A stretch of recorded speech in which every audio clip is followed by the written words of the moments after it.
Good evening and welcome. I am now going to call this meeting to order at 7:07 p.m. Welcome to the PVUSD board meeting. We have translation in Spanish. If you need that support, please see Urania Lopez. Bienvenidos a la reunión de la Junta Directiva de PVUSD.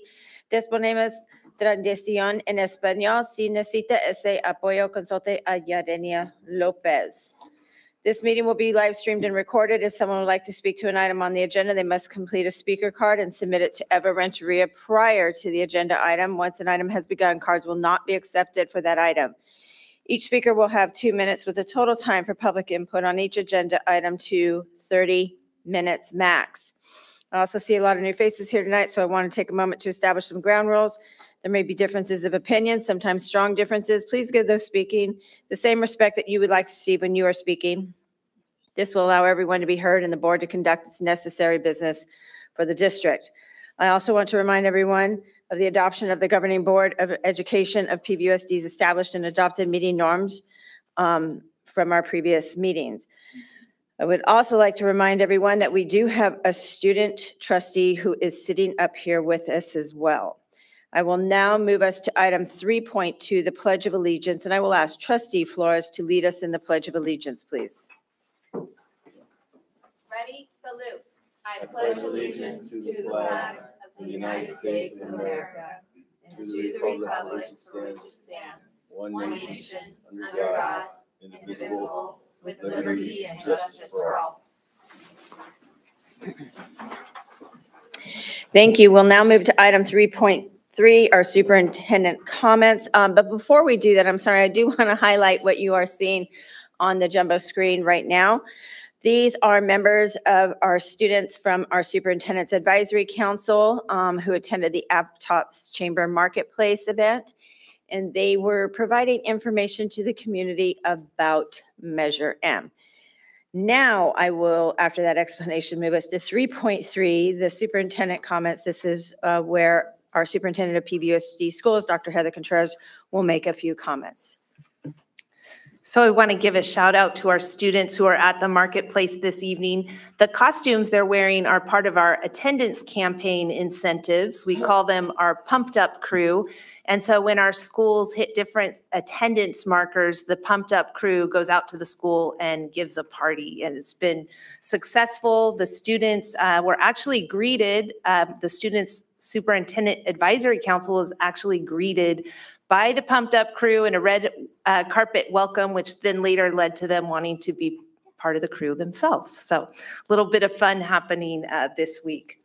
So one of the things I'd like to showcase this evening as part of my superintendent's report is our public comment time. I know that there has been some confusion, but also some input around what we're doing related to public comment as a school board. I've shared before that we are trying to be our very best governance team possible, and that means that we look into and research best practices. And if we're doing something that's way out of line, we do want to change it. And so hearing the community, listening to the input around public comment led us to say, well, maybe we need to examine some of the public comment strategies or rules that other districts are doing in this surrounding area.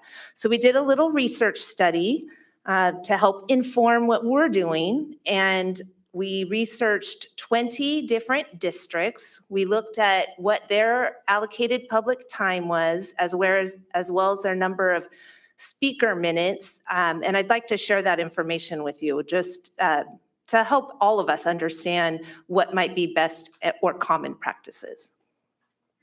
You could skip to that one.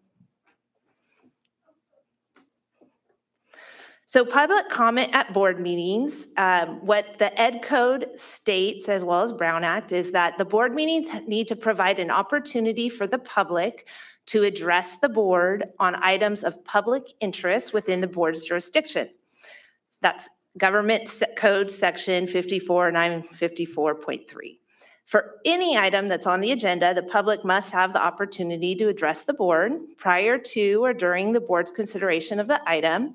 And at a regular meeting, the public's also permitted to comment on matters not on the agenda.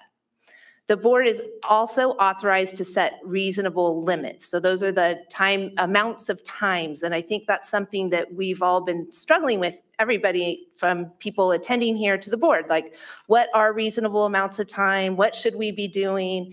What does the public want? And so that is what really led to looking into what we should be doing. So one of the statements that is in reasonable time limits is the suggestion of 20 minutes, and that is just taken from government code. You go to the next one too. So what we found out is we researched 7 school districts in Santa Cruz County. We researched 5 districts in Monterey County. We looked at 3 districts in San Benito County, and then we also looked at 5 districts in the Bay Area and along the Central Coast. What we found was that individual speaker time limits, the most common was 3 minutes. 12 districts had 3 minutes for speaker time. 2 districts allowed for 2 minutes, and 1 district allowed for 1 minute. And that there was the clause in 2 districts that said it would be dependent on the number of speakers. So if there were 30 speakers, they would adjust that, which is something that this board has been doing as well. And then there was 1 district that had some unclear guidance. They didn't really have any guidance on that. There were also time limits by non-agendized items and then time limits by agendized items. And what those time limits were is 3 districts did 30 minutes, 6 districts did 20 minutes, and 4 districts did 15 minutes. And then a couple of districts didn't have a time limit per se, but just said it's dependent on the number of speakers. And then there were 5 districts whose limitations were a little bit unclear. So the most common that we found was 3 minutes per speaker and 20 minutes per item. The next most common was 3 minutes per speaker and 15 minutes per item. And then we had 3 minutes per speaker, 30 minutes per item, and 2 minutes per speaker, 20 minutes per item.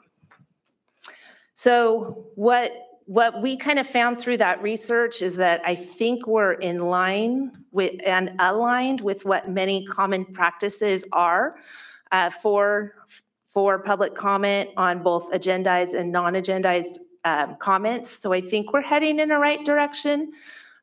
We do want to continue to listen to the community and to hear your input on things. That is important to us. And so we'll continue, researching things to make sure our practices are aligned. One area that we had a little bit of confusion on for ourselves as well was, is it allowable for someone to speak on behalf of someone not present? And in the past, this district for many, many years has not allowed that. And then last week, we did have that happen where someone was allowed to speak on behalf of someone else. It's often hard in the moment to adjust to different things that happen in a board meeting. And so the people who are helping to support and run the board meeting are trying to make the best decisions in the moment. And sometimes that can be difficult. And I think that's a little bit of what happened last week. And so looking at our past practice of not allowing the donation of time from another person is the practice that we are going to now revert back to. So I wanted to explain that so that there's no other confusion. The other thing, and we can close out this presentation, that's been really important to our board is our core values. And the core values are the values that are in our handbook. And we really believe as a board governance team, as the administrators in the school district and teachers that I've talked to as well, and I've talked to a lot of them, that the core values are something that if we have our students engaged in and we're all trying to practice as a community, that we can really have a powerful community. And so I'm going to ask that we all collectively commit to embracing those core values in this boardroom. And that even though I know we sometimes have disagreements and that there are feelings of decisions aren't being the best decisions made for our community, and that is absolutely fine to have those disagreements, but we ask that they're just done with respect, that the disagreements are done with respect on both ends, both from the governance team side, but also from the community. So I hope we're going to have a great and productive board meeting going forward this evening. I thank you all for being here, and let's proceed. Thank you, Dr. Contreras. I will now move us to item 3.4, Governing Board Comments, Reports on Standing Committees, and Other Comments. This is an opportunity for each board member to make a few comments, and we will start with our student trustee, Daniel Esquida. Thank you, President Acosta. This week, I had the opportunity to attend the candidate forum alongside Trustee Adam Scow. It was a great event and allowed the community to hear and ask questions from and to the candidates directly. Yesterday, we kicked off the Superintendent's Student Advisory Council meeting. It was super successful, and various small group discussions were elaborating upon the challenges and successes within our district. Dr. Contreras has made it extremely clear that she's motivated to work with these students to address these concerns and eventually resolve them. And I'm extremely grateful for that. We will have 5 more meetings throughout this academic year, and we will continue to strengthen our community and student collaboration. In addition to yesterday's Student Advisory Council meeting, I also hosted the Superintendent's Inter-High Committee meeting with ASB students from Pajaro Valley, Watsonville, and Aptos High. Pajaro Valley hosted their first back-to-school rally this past Friday with a tropical theme. ASB students are proud to say that the school spirit has increased compared to last year, and it will only continue to increase. The safety precautions at the football games have been extremely effective, and students feel safe attending games. In regards to Pajaro Valley High's inability to host Friday night games due to the light situation, students have taken it upon themselves to conduct research about the regulations on the stadium lights and concluded that other schools have been able to receive lights even in special circumstances. Watsonville High students have been extremely active in preparing for homecoming. Their theme this year will be Around the World, and they have begun to start selling tickets for their upcoming dance while also planning for upcoming rallies. Watsonville's homecoming parade will take place this upcoming Monday, and students could not be more thrilled.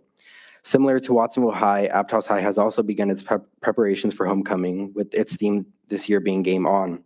Each grade has been delegated jobs and roles for the upcoming parade and rally. Aptos will also be kicking off their student senate meetings in the next couple of weeks to gather student input. And Aptos High's gas pipeline construction has been a hassle, with water being shut off and sections of our parking lot being closed. Thank you. Thank you. We will now move to Trustee Bolano-Scow. Thank you. Good evening, everybody, and to everybody watching. It's great to see everybody here. Thank you for that update, Trustee Esqueda. Another great update. I want to thank all the participants of the Sustainable Budget Committee who came last week to the boardroom. We have a great mix of parents, our labor partners, and that the meetings are being aired publicly is very good, very transparent. I'm looking forward to seeing what comes out of that. Also attended the Watsonville High football game. It was a great display, especially for our band, which was amazing, marching the team out on the field, the color guard, the cheer was very, very impressive. It was a very positive vibe. I thank you, our superintendent, for being there. The vibe at PV High maybe has never been more positive. Our classified workers are very, very happy, and it was a very safe and enjoyable afternoon. And we had some conversations about that, and we're like, well, what's PV High? And one of the issues, the remaining issues, is the need for lights in the winter. It's a really big hassle for a lot of our kids and our teams. And I have an environmental background. I know there's a way we can do that responsibly and also make that fair for our teams there. I'm excited about Measure M, and I know we're going to have some agenda items later on about making some progress at PV High. I also do want to explore our ability to have project labor agreements. I know, and I'm talking to building trades about that, maybe getting some language. I know a lot of districts around here aren't doing that, but some in the Central Valley are, so I'm going to share that with the board, and our superintendent want to get that. And final thing about public comments, thank you for that presentation. It's my preference, and I know, and some agenda items, some issues are hotter than others. It's my preference that when possible, everybody who wants to speak, we allow to speak, and I appreciate the report. Thank you. Thank you, Trustee Bolano-Scow. Trustee DeSerpa. Thank you. I'll defer my comments tonight. Thank you, Trustee DeSerpa. Trustee Dr. Holm. It was just the agenda setting committee was the activity that I did in between the last meeting, and I think the agenda speaks for that in and of itself, so I'll leave it at that. Thank you, Trustee Dr. Holm. Trustee Flores. Good evening, everyone. Thank you for coming out tonight. Since the last board meeting, I did attend the intergovernmental meeting where I was very pleased to hear some talk about the PV walkway project. So that was exciting to hear. And also, I attended our safety committee meeting. And in that, I was excited to hear about some of the de-escalation training and other training that our campus security is getting to keep our kids nice and safe. I wanted to say thank you to all those who attended the sustainable budget meeting. I also watched that online, so that was really nice to be able to have that open to the public. And thank you also to our all of our PVUSD staff that's been attending our events and our sporting events, keeping our students safe. I really enjoy seeing our teachers interacting with our students, outside of the classroom. So I really appreciate that from our staff, being able to come out. And that's it for this evening. Thank you. Thank you, Trustee Flores. Trustee Vice President Soto. I'll withhold my comments tonight as well. Thank you. Thank you, Trustee Vice President Soto. And so I'm going to note that I attended 2 town halls for the city of Watsonville for District 7 and received a lot of feedback from the community regarding concerns about road safety and speeding vehicles throughout the district, and more specifically around our school sites, such as near McQuitty School.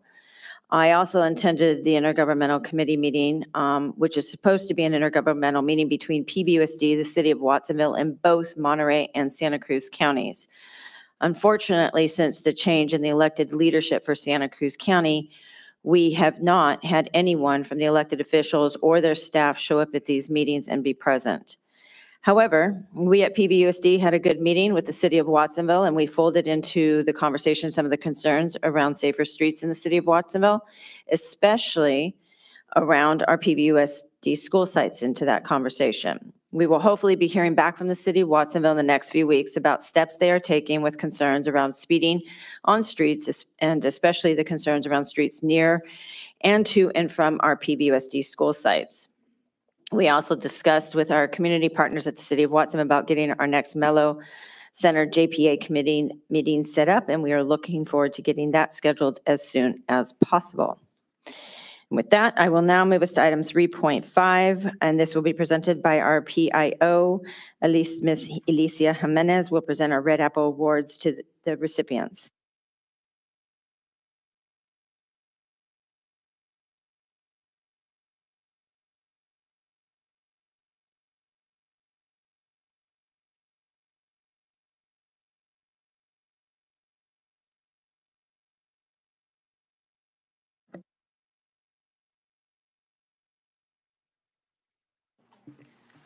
We've already moved on to 3.5. We did not receive a speaker card from you, Mr. Webb, prior to that item. I put the card in. I tapped Sylvester right in the shoulder. Well, we would have had to have it at the beginning, and I didn't have it, and we've already moved on to 3.5. Well, I mean, I can't help it if you guys, it's now. Okay, we've moved on, Mr. Webb. Thank you. Ms. Jimenez, will you please start with 3.5? This is not right. This is like grounds for a complaint. And then they just said they want to run. Thank you. meetings. Can you pull up your things again so we can see it? Ms. Jimenez, Thank please you start us so on very 3.5. much. Thank you. Thank you, President Acosta. I have the honor of presenting the Red Apple Awards. This is an opportunity for the Board of Education and the school district to acknowledge a certificated, a classified, and an administrative staff member who is nominated by their peers. Today, I have the honor of inviting Mr. Angel Rodriguez, staff accountant from the finance department, as the classified winner. Come on, please up, Mr. Angel.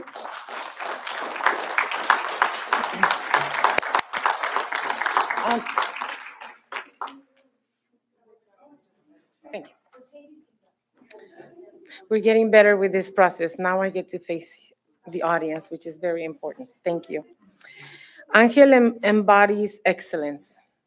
His knowledge and spreadsheet skills have been exemplified in the creation of so many wonderful tools and processes that are user-friendly to assist employees at all levels to gain knowledge and track finances. This in turn trickles down to the students to make sure that funds are maximized to better benefit them.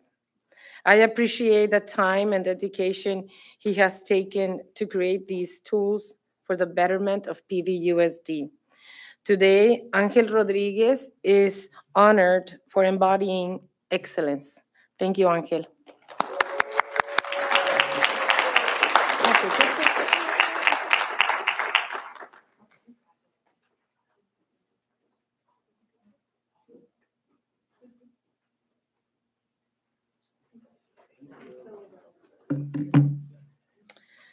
Now I'd like to call forward Ms. Marta Flores, teacher at EA Hall Middle School.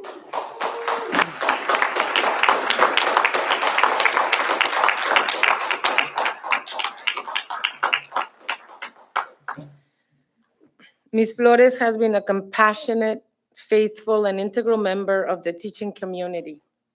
Her values have allowed students to succeed in their academic and professional careers. Through the hard work and dedication to our community, she continues to inspire both the current and future leaders and professionals. Today, we honor Ms. Flores for embodying integrity. Thank you, Ms. Flores.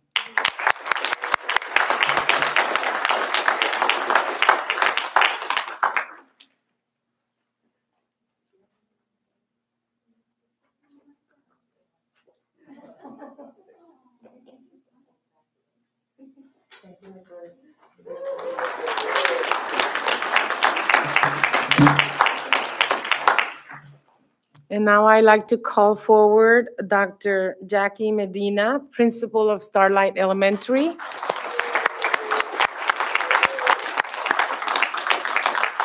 Dr. Medina has great leadership skills. She's very supportive and cares for the students, families, and staff.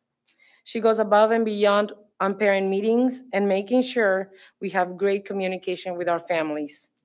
She has done an amazing job supporting the Emerald Lagasse Teaching Kitchen and Garden Project. Dr. Medina is an exceptional principal. Her work ethic, commitment, empathy, and support inspires the Starlight staff every day.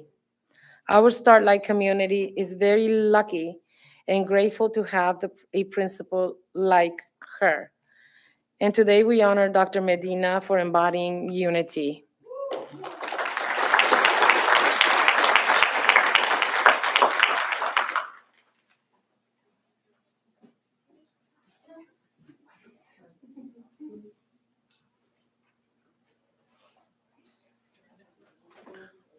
Thank you very much for the opportunity.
All right, thank you, Ms. Jimenez, for that. I will now move us to item 4.1, the approval of the agenda. Can I have a motion to approve the agenda? Move to approve. A second. I have a first and a second. All those in favor? Aye. Any opposed? Any abstaining? That'll carry 601. I'll now move us to item 5.1, approval of the September 11th, 2024 board meeting minutes. Can I have a motion? Make a motion. Sorry, go ahead, Oscar. I'll make a motion to approve. I'll second. I have a first and a second. All those in favor? Aye. Any abstaining? Any opposing? That'll carry 601. Thank you. I will now move us to item 6.1, action report on closed session. Are there any items to report from closed session? Yes, there are. as of tonight's meeting for closed session item 2.1, expulsion. Under closed session agenda item 2.1, board voted 403 to suspend and approve the recommendation from district administration for expulsion for the remainder of this semester for student number. Closed session item 2.2, student support services referral. Motion number 1, closed session item 2.2, a move to approve certificated personnel report as presented by district administration on September 25th with 11 and 12 additional action items. I second. All those in favor? Aye. Any opposed? Any abstaining? I abstain. That will carry 5011. Motion number 2, closed session item 2.3, I move to approve classified personnel report as presented by district administration on September 25th with 18 and 13 additional action items. Second. I'll second that. All those in favor? Aye. Aye. Any opposed? Any abstaining? That'll carry 601. And we have an announcement, or a couple announcements tonight. Announcement number 1, Supervisor Maintenance Operations, Richard L. Martinez. On behalf of our Superintendent District Administration, we're pleased to announce Mr. Martinez's promotion to Supervisor of Maintenance and Operations.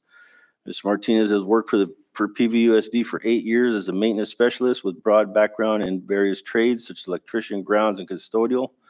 His knowledge and understanding of the maintenance and operation systems of the district are an invaluable asset. Mr. Martinez has been involved with CSEA for the past 6 years and served on as CSEA leadership as president for the past 3 years. This work gives him the unique experience to move into a manager role for the district, using his skills at problem solving, building relationships, and leading projects. Mr. Martinez served as president of the Watsonville Pony for 12 years and has coached high school football and baseball for 10 years. He cultivates productive working relationships and instills confidence and trust in those he works alongside, both at work and the community. We're proud to promote Mr. Martinez to our Supervisor of Maintenance Operations, and he looks forward to serving the district, continuing the good work of improving district facilities in his new role. Announcement number 2, PVUSD is pleased to announce the selection of Denise Phillips Craig as the new principal of Hall District. Denise has been serving students since 2008 as both a teacher and administrator. She served as an elementary teacher at McQuitty and as an administrator in the PVUSD after-school extended learning program. For the last 4 years, she's been serving as the academic coordinator of Hall District. She obtained her bachelor's in arts and liberal studies from CSUMB and a master's degree in education administration from San Jose State. Ms. Phillips Craig brings her 13 years of experience in education to Hall District. These experiences will serve her well in her new position, and we are proud to welcome this highly accomplished educator to her new administrative role. Go Hawks. And last announcement, number 3. PVUSD is pleased to announce the selection of Isidro Rodriguez as a new assistant principal at PV High School. Isidro has been serving students since 1998 as a teacher at both the elementary and junior high school levels, as a site principal and as a superintendent principal. He holds a BA of Arts in Liberal Studies from Fresno State and earned his administrative credential from Tulare County Office of Education. We're excited to welcome this highly qualified administrator to PV High, and go Grizzlies. And congratulations to everybody on your promotions. Yes. All right, I will now move us to item 7.1, visitor non-agenda items. This is the time for opportunity for members of the public to address issues that are not on our agenda for this evening. Please know that the Brown Act prohibits the board from engaging in discussion for non-agendized items. Do we have any public comments? Yes, we do. I'll call you up at 6 at a time.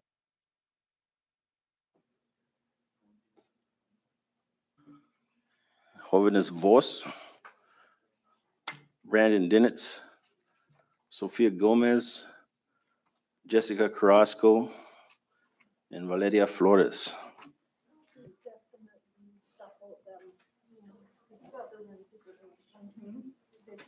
They shuffled the cards.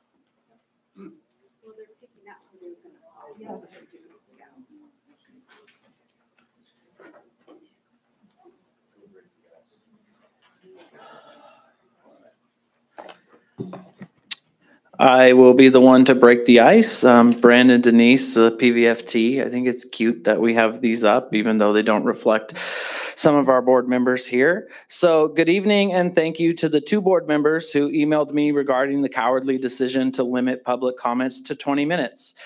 What you are doing is attempting to limit public participation and sow division, and your divisive tactics will not work. That report was completely self-serving, which I find it interesting that the only time we put together reports is when they serve your interest.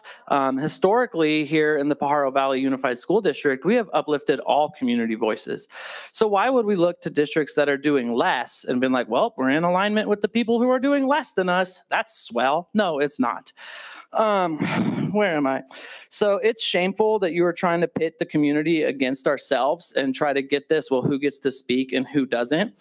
It's also shameful that after the SRO contract was renewed without the opportunity to provide a report on a program, and after in the last meeting discussing the possibility of coming to us with a report, you failed to do so, but you came with a report to limit public comments. Way to go, guys. Good job.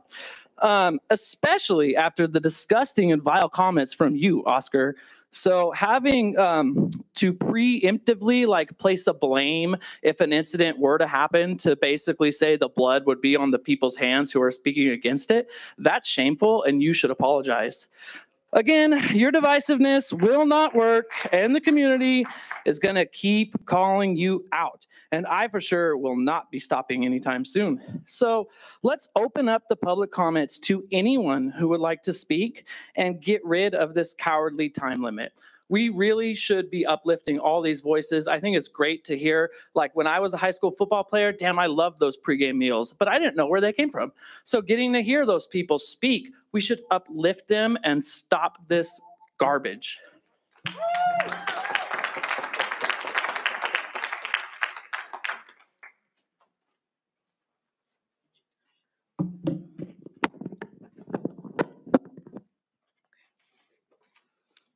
Good evening, everybody. My name is Cecica Carrasco. I'm running for PVUSD Board Trustee Area 6, and I wanted to talk about ethnic studies. Ethnic studies has had a profound impact on my life, especially as I reflect on my experiences as a student at Aptos High School. Like many students of color, I faced racism and discrimination, but ethnic studies gave me a framework to understand these challenges. Instead of being angry or defeated, I learned about the history of social movements, about people who have faced similar struggles and fought for change. One of the most important things in ethnic studies has taught me is compassion. When we study the history, struggles, and triumphs of diverse communities, we learn to see the world through the eyes of others. We develop a deeper empathy for those who are different from us and recognize and share humanity in all of us. This understanding makes us not only better advocates, but also better neighbors and allies to one another. Compassion becomes the foundation of our work, guiding us as we fight for justice and equality. Ethnic studies also helped me realize that racism is not an isolated experience. It's part of a broader history that people have been working to address for generations. I discovered the power of education, civil engagement, and the importance of doing my own research. I learned that change doesn't just happen on its own. It requires active participation and organization. Because of this, I got involved in grassroots efforts that aim to uplift our community. For example, I started the Born and Raised in Watsonville Scholarship, addressing the financial barriers many students from our area face. Additionally, I organized cultural art events, allowing me to combat the negative stereotypes about Watsonville, showcasing our vibrant, hardworking, and multicultural community. Ethnic studies has given me the tools to understand my identity, fight for my community, and pass on those lessons to the next generation, because I used to be a teacher here, but I left. It's more than just a course of study. It's a way of living, a way of contributing to the future, and a way of creating lasting change. But at its heart, it teaches us to lead with compassion and to seek justice for all. Thank you.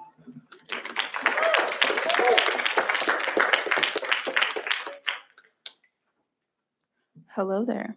After recently watching a documentary based on this issue of people like you who want to take away our education that would help us learn about ourselves and background is actually ridiculous. It's really disturbing that you don't see why people People like you who have not suffered through the hate we face every day just for our skin color and background and decide what we can and can't learn. You can't take away our education just for your own benefit. Me and a couple of my friends decided we want to fully dedicate this part of our day to fully speaking up for what's right. And it's been, what, a year? You have been ignoring our voices, and we will keep speaking up whether or not you decide to listen.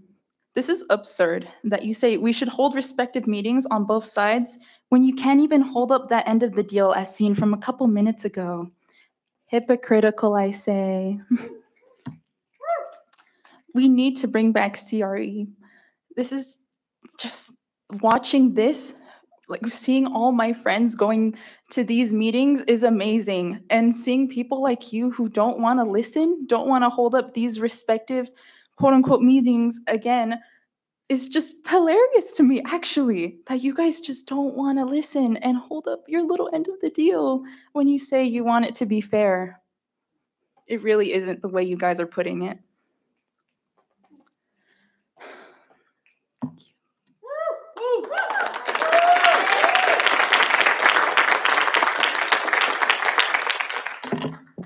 Hi, my name is Sofia Gomez, and I'm a proud student of PV High School. I had to rush out of Forgoigo practice and Taekwondo to be here. This is tiring, this is draining, I will admit that, but I'm never backing down. You have a beautiful, attentive, loving, supportive, loud community, and what we're fighting for, CRE, ethnic studies, is good. Ethnic studies teaches students about systems, culture, race. Isn't this basic stuff our youth should be aware of? Why would you deny this for your youth? Are you scared? Do better, sign CRE.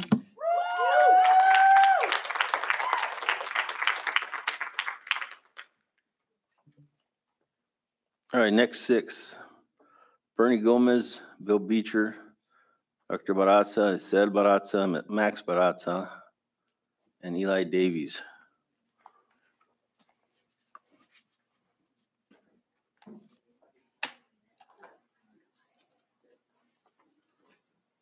Saludos, buenas tardes, good evening, board. Bernie Gomez here. I look at these bullet points, and I, it's this soft approach, to try to silence the people, try to put the blame on us, when people are passionate about, when we speak in truth, But what I see, in this board is a lot of cognitive dissonance, a lot of implicit bias, explicit bias, complacency. You know what I'm saying? That's that's just what we see. I'm not saying that that's who you are, right? But that's what you're showing. This is about having, at the end of the day, we've been advocating for the last year. The students have been advocating for the last years, teachers, students, right, parents, to have a conversation around CRE, right? Even if you're gonna vote it, strike it down, or whatnot, having palabra, right? Having that opportunity for dialogue, having that opportunity to, again, have that discussion around it. Even if you've made your minds up already about it, but you never provided that opportunity for folks, You never provided yourself to come forth with the evidence, right, that you say you have to strike down CRE based on this weaponized, deliberate definition of anti-Semitism, So I'll leave that at that, bring back CRE. The next thing I just want to echo the CRO contract, right? SRO contract, excuse me. Yeah, where's the report? You know what I'm saying? Like I'm guessing there's been a whole year of collection of data, right? You have people that are being paid to create these reports, you know what I'm saying? So, I mean, I don't know where is it, you know what I'm saying? Like, we need the sheriff's departments. Gracias.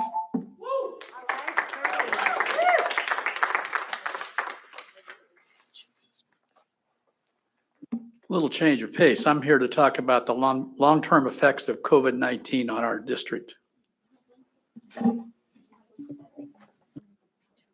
The impacts were very simple. We had to go to online learning. Revenues that come in dropped, and then the revenues went up big time. Here's a graph showing you what happened. So for 5 or 6 years, it was pretty flat. Then it dropped, and then it went up $100 million, about 40% over what we had been getting. Then PVUSD committed the outstanding blunder that we hear about a lot from finance. Rather than treat that increase as one-time money, they used it to add staff, about over 30%. Big time blunder. So revenue drops and PVUSD is now deficit spending. We saw it in the report last meeting. This shows numbers that were presented. Continuing on the graph, you can see that the spending now exceeds revenues. So California is running deficits. You've all heard about it. We can expect that PVUSD will expect to see further cuts in revenue. And so I've projected the dash line, what I think we'll see going back to the old numbers versus what you saw at the last meeting. So what to do? Well, we added staff. You got to reduce the staff. How else can you get your spending in line? With declining enrollment, you need to close classrooms. With declining enrollment, we need to close schools. Consequences of no actions, PVUSD will get into financial crisis like we did in 1990-91. The state had to come in and take over. Class dismissed. Thank you.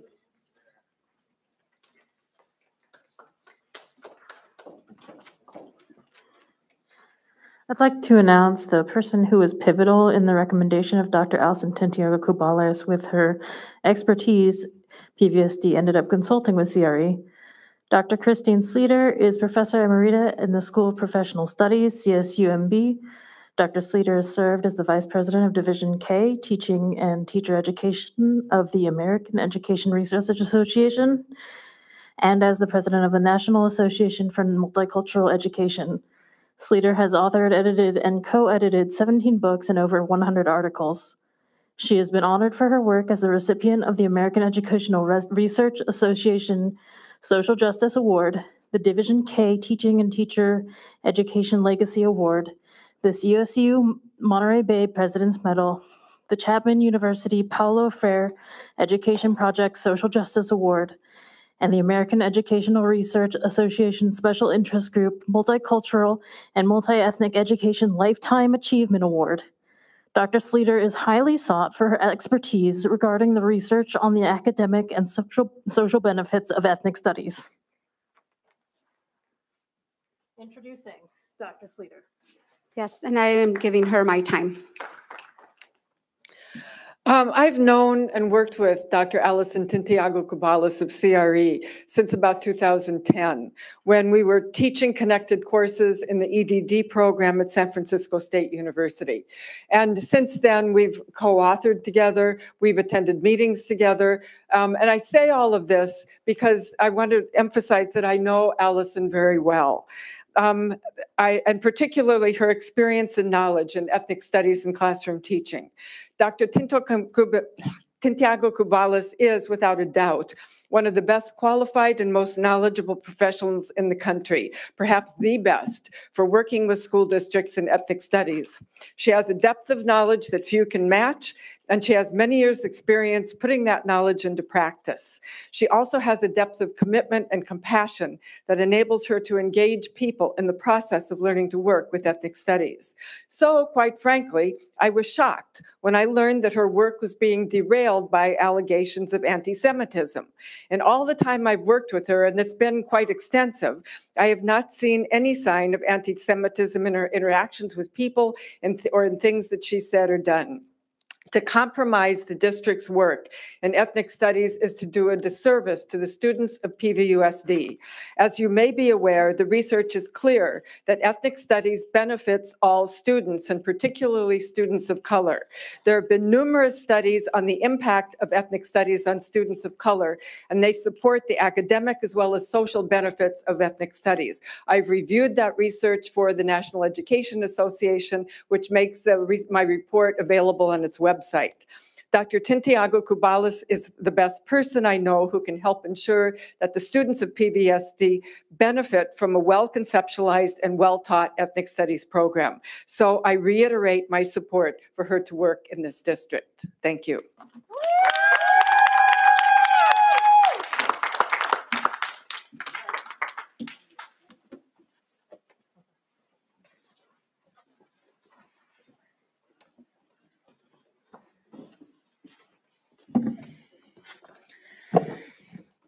Hello, board.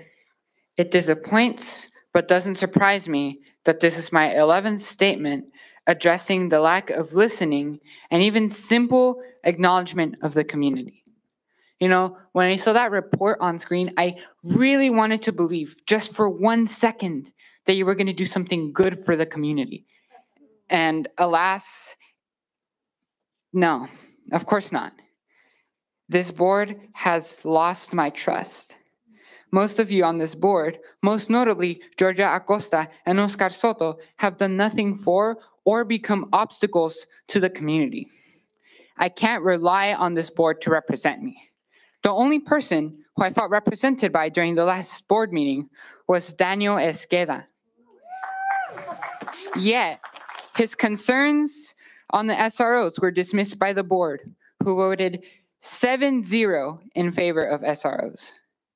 Most of this board has clearly demonstrated they don't care enough about us, the community, to act on our behalf.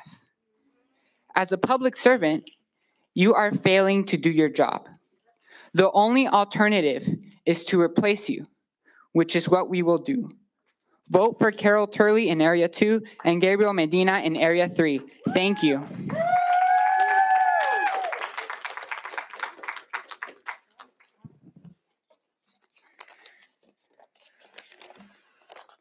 Hi, my name is Ishel Barraza.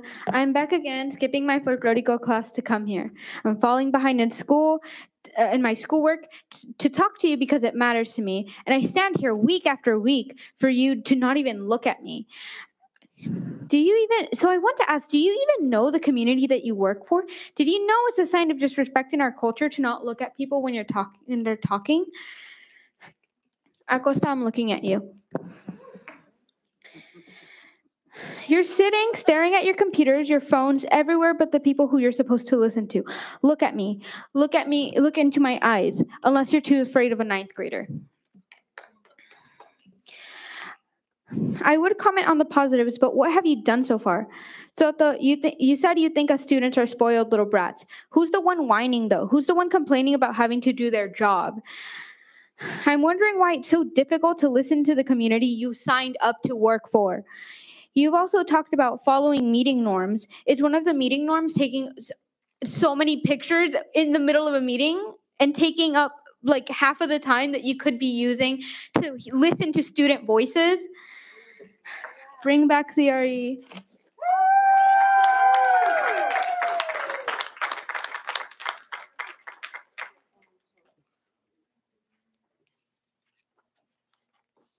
All right, next 6, Omar Dieckis, Christine Hong, Bobby Peltz, Takashi Masuno, Pam Sexton, Richard Martinez.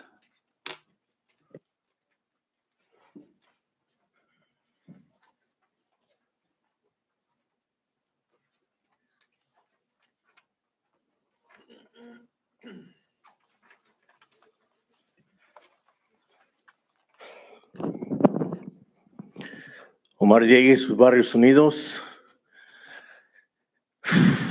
I find it very disrespectful to put up these rules when public comment is open. You know, what kind of message are you guys sending to your community? You know, what are you guys doing not listening to the community? I don't know if you guys noticed, but I wish you guys would have attended the candidate forum. The candidate forum and all our freedom schools that we're putting on, our group is growing, our community is coming out. And it's getting big, and our community is being aware of what's going on. And it's only gonna be a matter of time when that community is gonna come and show up in here. And you guys are gonna have to face the community. You're facing the students and this group right here. But sooner or later, you're gonna have to face the community that you guys work for. And it's very disrespectful that you guys put this up for the community. It's like, what messages are you guys sending to us? You know, it's time to like stand up and be a leader, you know, and listen to the community. And this report, you know, and I come with all due respects, but this report you guys did about looking into all these other districts, it doesn't matter what happens in other districts. What matters is what's happening in your community. You know, you need to look into your community and find out what's going on in your community, because it doesn't matter what's happening in other communities. What matters is what's happening in our community. And this gentleman that didn't get a chance to speak, that's 2 meetings in a row. I've seen him put his card in. I don't know what's going on, where he got lost. You guys need to like look into your, I don't know, go back and look at how you guys are going to handle things. But, you know, there's a storm coming, and it's called El Movimiento.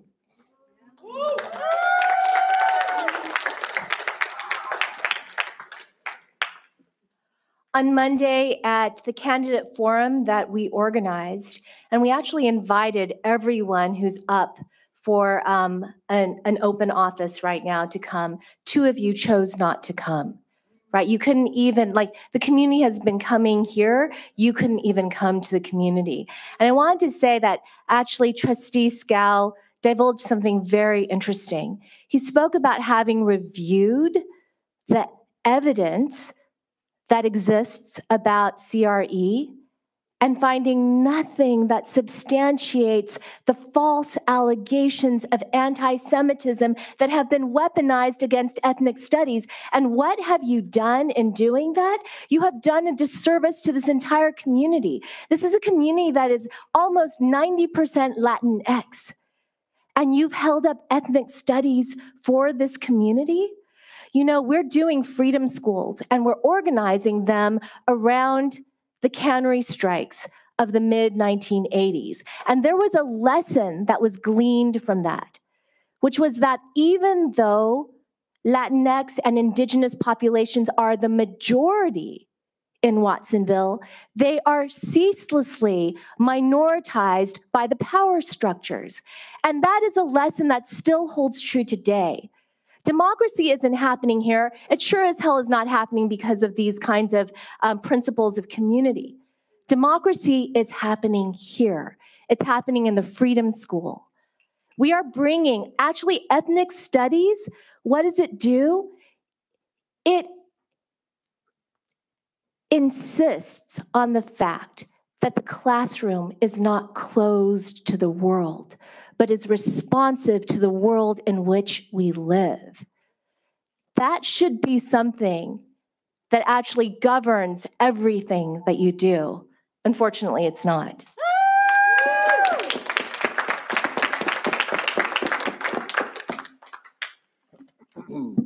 Bobby Pels, Watsonville High. I'm here to speak on the CRE contract. It's been 1 year since the contract was not renewed, and as promised, I'm still here. I told you I was not going to let this go. I have not forgotten, Trustee DeSerpa, how you said that CRE brought a pedagogy that you didn't even know what they were teaching, and that made you very uncomfortable. Well, you didn't know because you didn't do the research. And so my students came here to tell you exactly what they were learning. You might not have known what they were teaching then, but you know now. Your continued refusal to bring back the CRE contract is not some noble defense of the Jewish community. It's just being stubborn. I have not forgotten, Trustee Soto, how you said from a First Amendment point of view, everyone is entitled to their opinion, whether we agree with it or not. But since you made those comments, this board, with you as vice president, has consistently sought to silence the community voices by cutting speaking time, by turning off microphones, and limiting total speakers. You and I have 2 very different opinions and definitions of freedom of speech. And I have not forgotten, Trustee Acosta, how you said you were disgusted that our district had any connection to CRE, while also saying that you fully support ethnic studies. But you have repeatedly shown that you don't support the ethnic studies teachers and you don't support the ethnic studies students. So what about ethnic studies exactly do you support? I heard a great quote on Monday from James Baldwin, and I'm going to use it here. I can't believe what you say because I see what you do. Trustee DeSerpa, Soto, and Acosta, One thing has become very clear to me over the past year of coming to every single one of these board meetings. None of you, and I mean none of you, are leaders. Leaders know how to admit they're wrong. Leaders know how to listen. And leaders know how to make people feel like they matter. This district would be so much better off without you. And I hope the people vote you out. Support ethnic studies. Bring back CRE.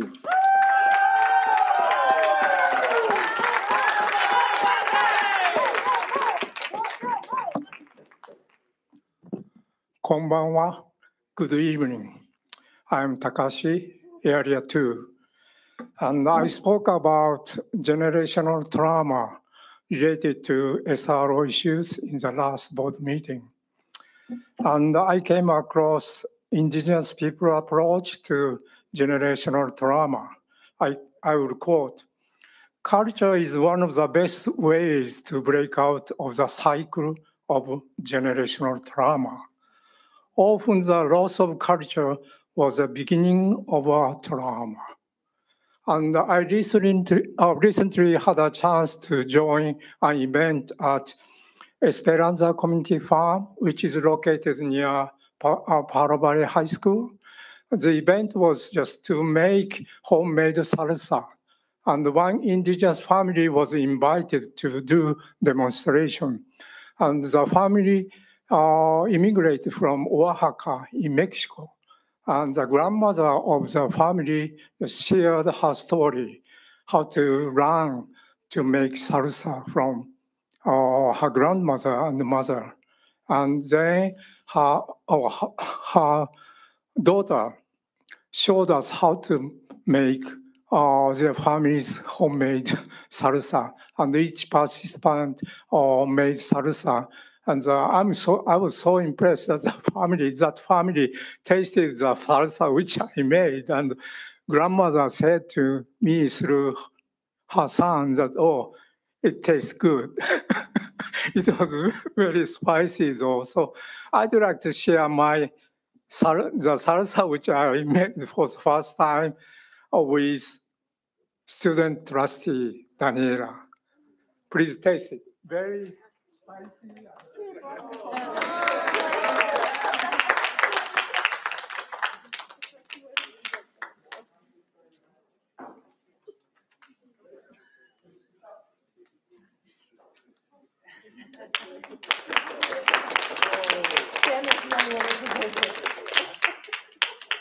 Ready?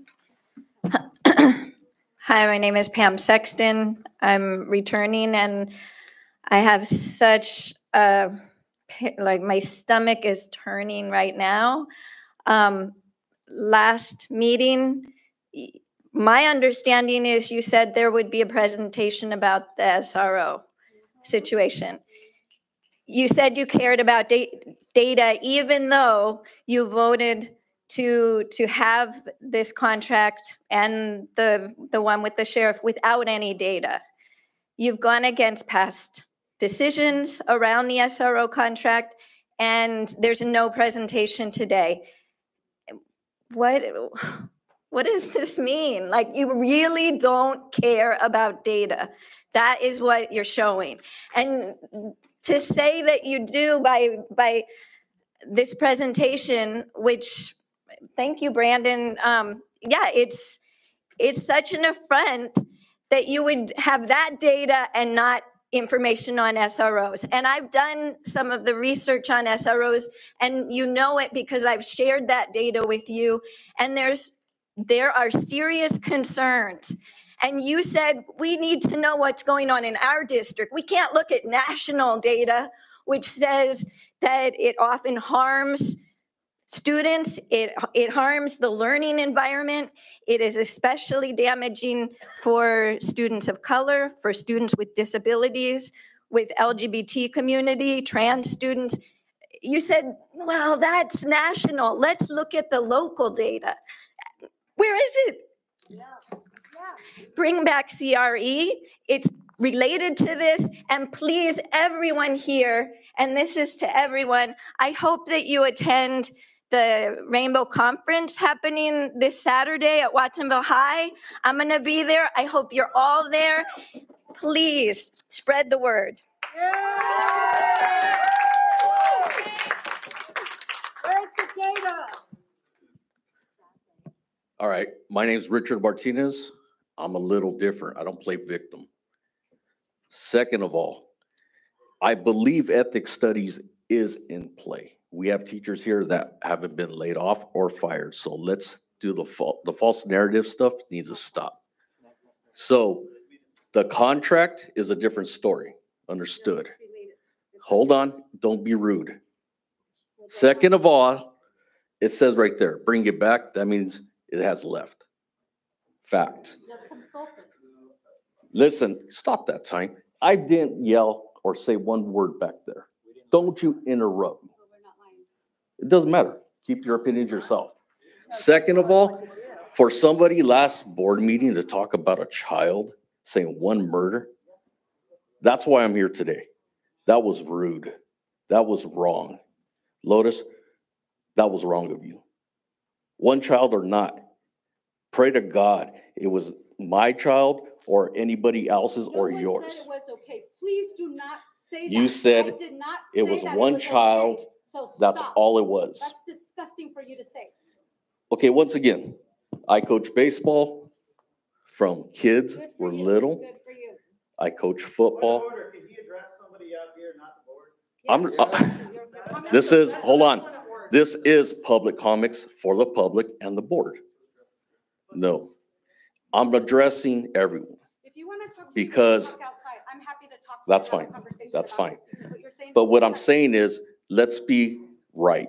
Let's be respectful. Everyone talked about respect. And I was sitting back there just to come up here and talk about how life is, and I'm appreciative of this town. I've been there. I was a troublemaker, but I improved. I want the best for everybody. I would never want to say it was only one child. There should be no child. That's all I got to say.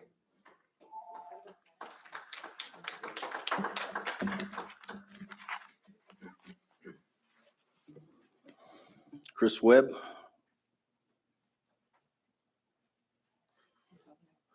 And Javier Andrade.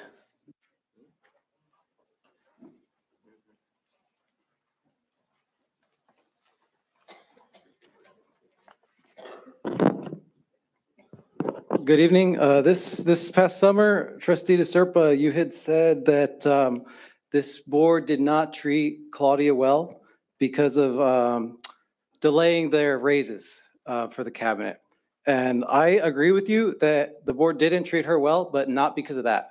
At the time, she was relatively new to that position, so I felt like that was justified. Also, the cabinet at that time, somebody who's not here right now, committed a very terrible act of trying to reinterpret the contract and deny our PN days. I've spoken on this multiple times. Very serious issue. I'm not sure if everybody grasped the multiple levels of how wrong that was. But I just want to point that out. And also getting to this restricting comment business, this is getting pretty like flagrantly out of hand, like to where at this point, I think you should, I don't even think we should wait for election. I think you should just resign, Trustee Acosta. This has been like multiple times. At this point, you realize that you're basically out of respect. I have always just put the card there when you move the venue here, which it doesn't even have to be. And I don't approach the dais, but you're basically saying I got to approach the dais, hand it right to you so everybody can see that I did the comment. And also, you guys talk about respect. Look at the way you're acting here. Like I've always been respectful to you, and it's kind of insulting to hear this for me. So I think like if have the values, but actually live them out. Like this is insulting. Also, I don't think there should be any talk about closures when we had money to attack the teachers. We had money to attack them in court. We had money to spend on different PDs. We had money for a special board meeting at Seascape on short notice. We have a perfectly good boardroom across town. We could have saved money. So I don't want to hear any talk of like closures or anything like that until we save on where we can and then also make use of our capital assets to build revenue. My rugby team, 10 grand a year they spend on fields. There's teams around here. We know soccer teams would love to come into our facilities and pay money. Thank you.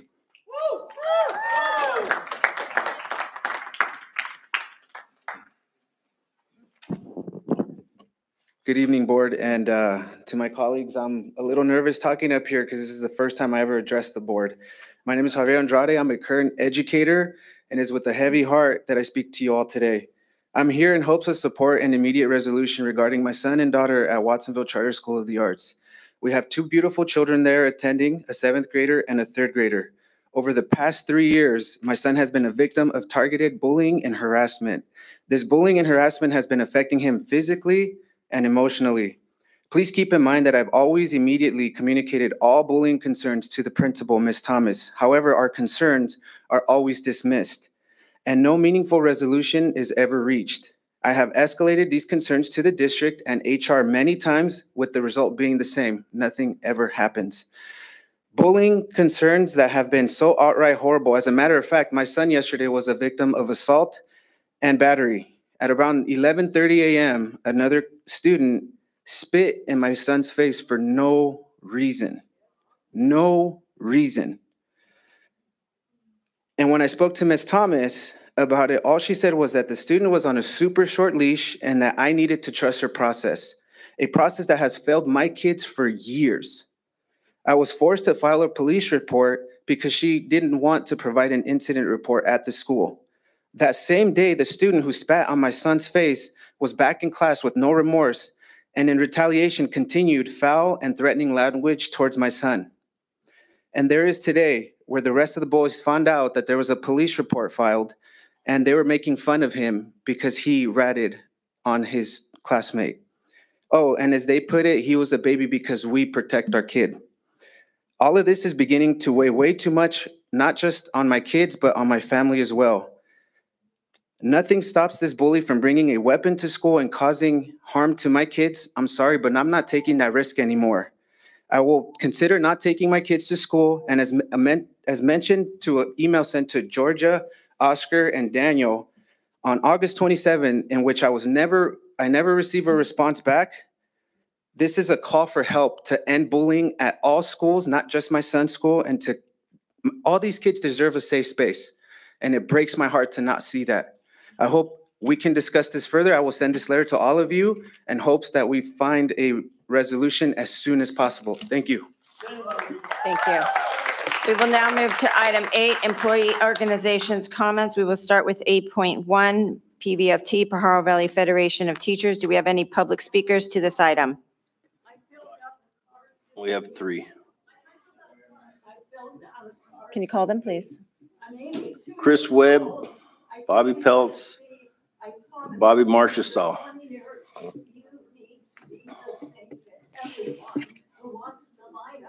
We have moved on, Ms. Garrett. We are on 8.1, and we have called public speakers to that. Can we have our public speakers come up? Can you read those names again? Public education. Chris Webb, Bobby Peltz, Bobby Marchessault all wish to speak on 8.1.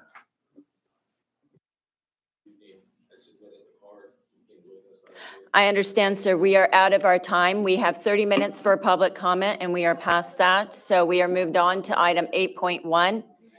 So we have public speakers. I'm sorry? I'm sorry, sir. We have moved on. You could put in a email to the superintendent in her office, but we have moved on to item 8.1. Okay. Okay, we will recess the meeting. The board is now going into recess until the public can get themselves under control. Thank you. This board means recess.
All right, I am going to recall this meeting back to order. Do I have that script you want me to read?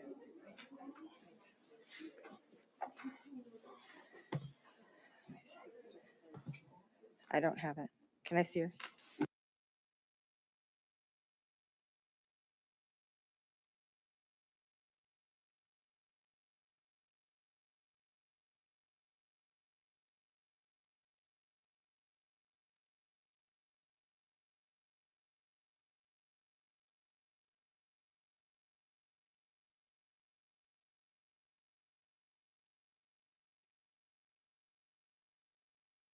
My microphone, thank you. So I want to remind the public that this is a meeting of the Governing Board of Education of Pajaro Valley Unified School District. It is for the purpose of the board to hold the district's conduct the district's business in public. Unruly conduct is not allowed at board meetings. I have given already, now this will be the second warning on this item. If I have to recess the meeting again, we will, and we will clear the room.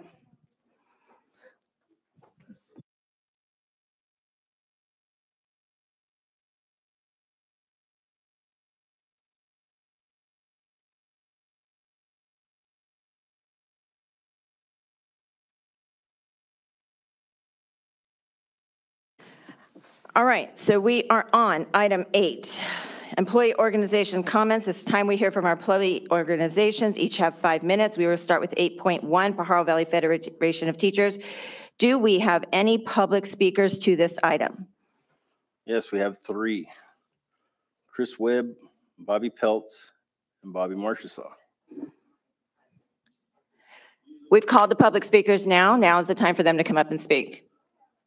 What are the 3 public speakers again? We're not going to engage in a back and forth dialogue, Ms. Vaqueta. So we have 3 public speakers. Chris Webb, Bobby Peltz, Bobby Marchessaw. Okay, those 3 public speakers, please come up.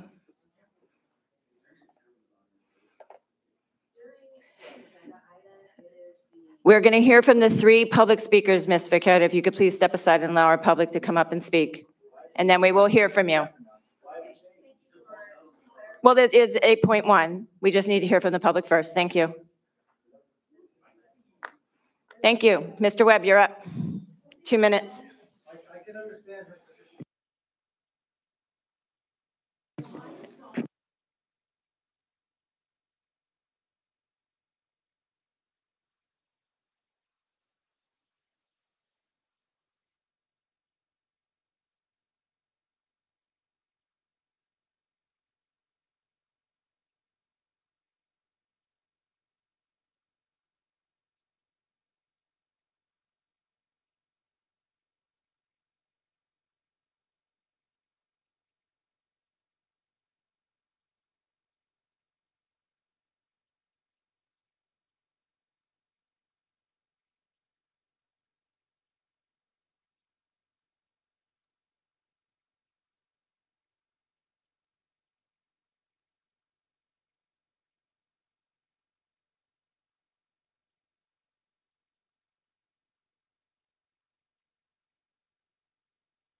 So that's one of my concerns.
I'm going to remind the members of the public that we will not have any further outbreaks. If we do, we will recess the meeting again and we will clear the room.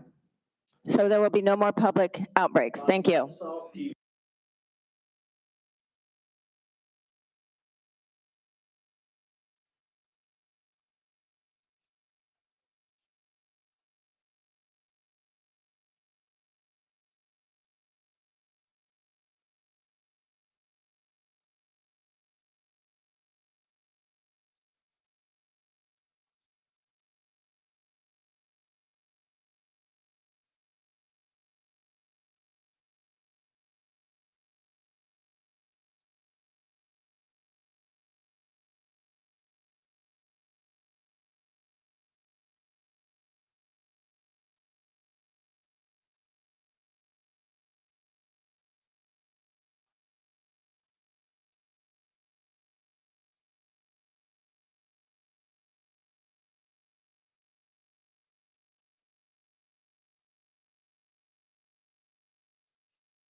About this. Thank you.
So they're just being denied the opportunity to actually make some positive change in their educational career. But I love their resiliency. It's not cool to call out our students and our families and community that are supporting them with a statement of that is to saying that there's a false narrative and point out to our core values for the board of being respectful when really a comment like that is just veiled gaslighting. Our students are here because they're beginning to practice what they're going to be doing in their adult lives when they're out in the world. And that is advocating for what's right. I want to speak to what a community member stated regarding the amount of money spent on teachers It's unfortunate that this community member has never seen the value of education, public education, or the education of our students in this community. But just so you know, just as some points of fact, as per your unaudited actuals from 2019-2020, just for teachers, 26% of the budget was for salaries. But then in 23-24, only 23% of the budget was for salaries. And your amount of monies that you have, that you bring in increase. But the amount of money spent on administration has consistently stayed the same. So I hope that when things are going to be stated, that there is some also some background knowledge or information being shared. When it comes to the monies that come into our district, something that came in during COVID to talk about, to address the comment that the district instead during COVID and afterwards hired more teachers. Well, yeah, or not just teachers, but support staff, because we received a ton of money, ESSER funding. And that was actually, and Miguel Cardona, who is the Secretary for Public Education at the federal level, he was very clear in saying that these ESSER funds was to go to staffing, to salaries. But yet, agenda item 9.9, 9.10, 9.11, 9.17, and 9.18, which are all construction projects, that's where our ESSER funds have gone. You want us to support Measure M. We want some great workplaces, the facilities to be upgraded for sure, and we're willing to support you as long as we get PLAs, because labor supports labor. PLAs keep jobs here in our community. You can have apprenticeship programs. We have amazing CTE programs in our schools, and we can be utilizing the PLA with this Measure M if you want our support, because yes, we do need some facilities upgrades, but there needs to be some guarantees. Thank you.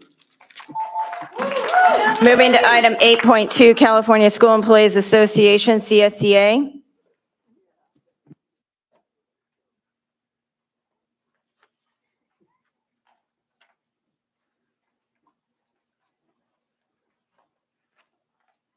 Hello, everybody, Heather and trustees. So I have stepped down as of yesterday, but I'm still a member as of today. And unfortunately, Gus had to go past his bedtime. Therefore, I could not introduce him, but the new president of CSCA is Gus Paz. He was my first VP. He's going to represent CSCA just fine, and he will work with all of you guys. As far as CSCA, everybody is happy they are working. Everyone's enjoying the kids. Everyone's enjoying their time at work. I haven't heard about anybody waiting for the summertime yet, so it's a blessing. Normally, you hear one or two talk about, I can't wait till summer. But right now, CSCA is looking good, moving forward, and being confident. And that's all I have to say as far as CSCA. Thank you. Bye. Thank you. And now moving to 8.3, Communication Workers of America, CWA. This is our substitute teachers. Good evening, board, Dr. Contreras and President Acosta. Mike Floor here. I haven't addressed the board in the public session in a little while. I had some family issues come up, and a few of you on the board know what those are. And last week, got a call again.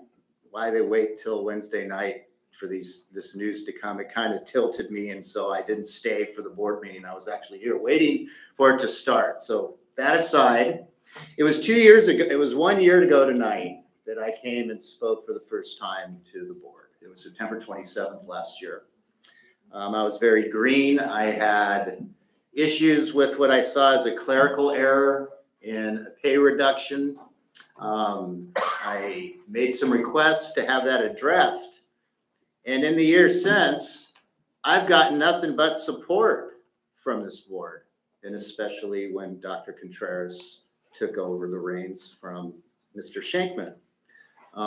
I've since become a union steward. I'm on the negotiating team. We have a seat at the interview panels now. I'm on the Sustainable Budget Committee that's meeting every other Wednesday. So all my Wednesday nights are taken for the rest of the year. I've committed to that. It's all service-oriented work.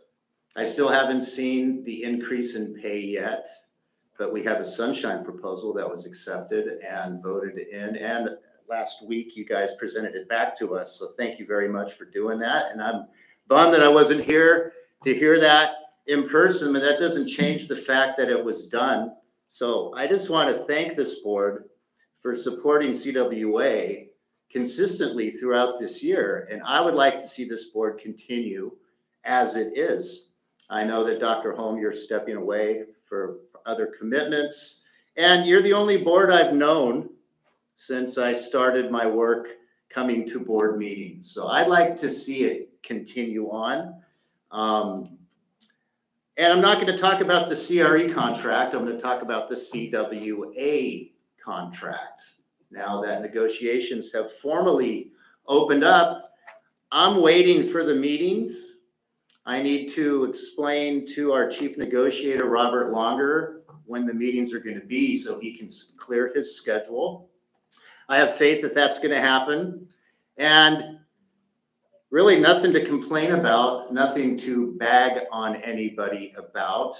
I'm a little bit impatient, waiting patiently for the negotiation meetings to actually happen. And once they do, then maybe I'll have some things to talk about. But right now, I just appreciate the board. I appreciate being able to come up here. I appreciate the opportunity to nurture my public speaking skills and all the consideration that I've been shown with campaign dinners, long conversations with a few of you, the monthly meeting with Dr. Contreras. It's a wonderful experience for me. And I think I've addressed everything I wanted to talk about. So I'm looking forward to the negotiations. I've said that a few times. So bring those on. We are ready. And thank you for your time tonight. Good night. Good night. Thank you, Mr. Floor. And now moving to 8.4, Pajaro Valley Association of Managers, PVAM. Do we have anyone here speaking on behalf of PVAM? All right, seeing none, I will now move us to item 9, our consent agenda. Consent items are routine items that come before the board. Do we have any public speakers to consent agenda? Yes, we do. So we have Marilyn Garrett, 9.3, Brendan Denise, 9.4, and then Marilyn again on 9.9.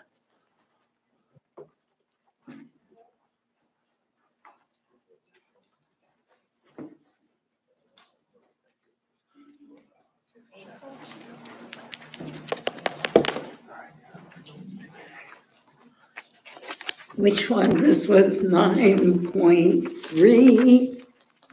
Okay.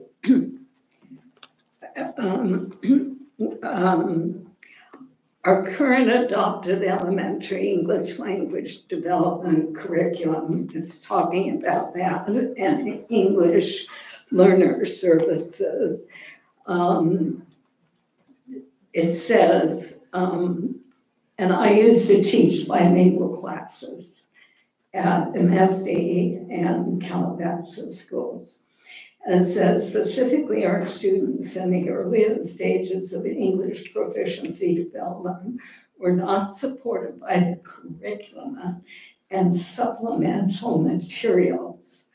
Connect from Vista Higher Learning is a product specifically designed to support these students and supplement the adopted curriculum. This isn't specific. What is the product? And it says our EL services team have vetted the product, and we now have sites eager to use it to support their students. It's not clear what the product is But I can tell you when I talked, this is not clear. This is supposed to be the detailed agenda. Is this more computer stuff, more Wi-Fi? When I taught, we had hands-on activities, like everyone making apple pie or pumpkin pie, or someone everyone participated in involved reading, measurement, cooperation, enjoyment. If a child brought in a toad from the schoolyard, we wrote about it, read books. Can you be specific? What is this? You vetted the product. What is the product? Thank you, Marilyn. Say. I'd like a response, please. Thank you. Marilyn, for time purposes, you signed up for 2 agenda items. Do you want to go back to back, or do you want me to go and then you to go again? Oh, no, go ahead. Okay. Thank you for asking. All right, well, what a night you guys have sewed for yourself. Good job. Had to get the cops here. So I want to speak to item 9.4 because cognitive coaching, a contract for cognitive coaching for our coaches and administrators. What is that? And I bet you not a single one of you has the answer. So you were all so quick to drop the CRE contract because the people bankrolling Georgia told you to. And just like the puppets some of you are, you followed their orders. If we want to talk about wasting money on ineffective programs, this contract here is an example. Can any of you tell us about this contract? Because it is the only one on the consent agenda item that does not have an attachment. If you look, every other item has an attachment or a cost associated. Go ahead, look at 9.4 right now if you have your agenda. There's nothing there. So you're gonna rush something through and not give the community the chance to even know what it is. It's just some mysterious title, cognitive coaching. So I ask you to defer this item and explain what this is. Who would it benefit and how much would it cost? We know you don't like to do your jobs, but please defer this agenda item and explain to the public, what is this cognitive coaching? Are you going to be training people to become Jedis? Like, are we going to be working on IQ? Like, what cognitive coaching? Please pull it so that we can hear this great response that I'm sure you have prepared.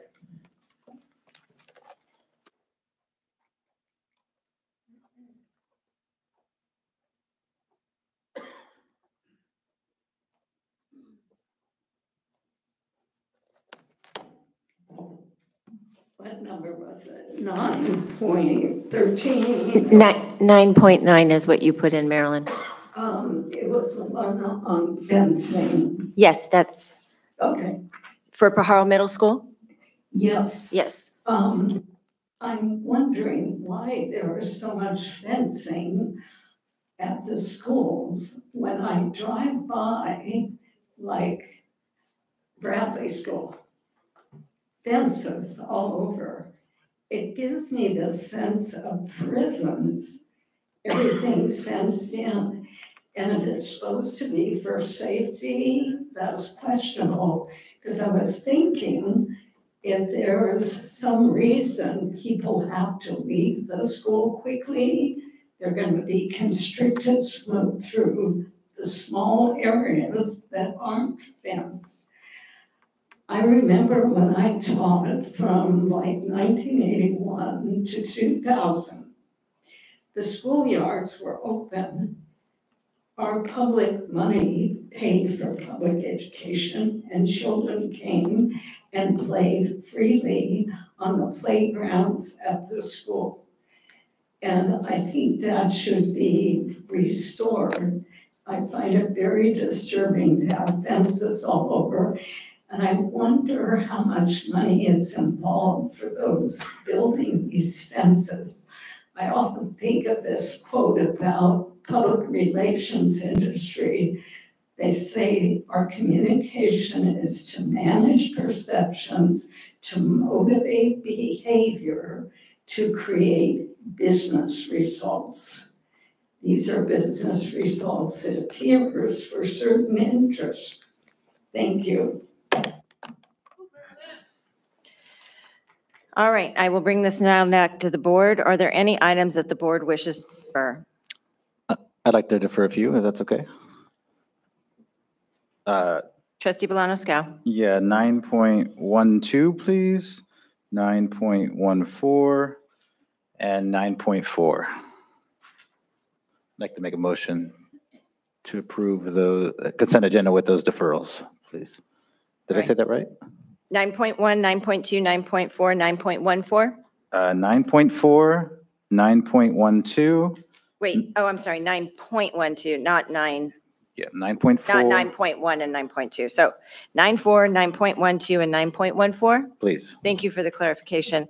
Are there any other items that any other board member wishes to defer? I was also going to ask for those two, so I'll Which second. two?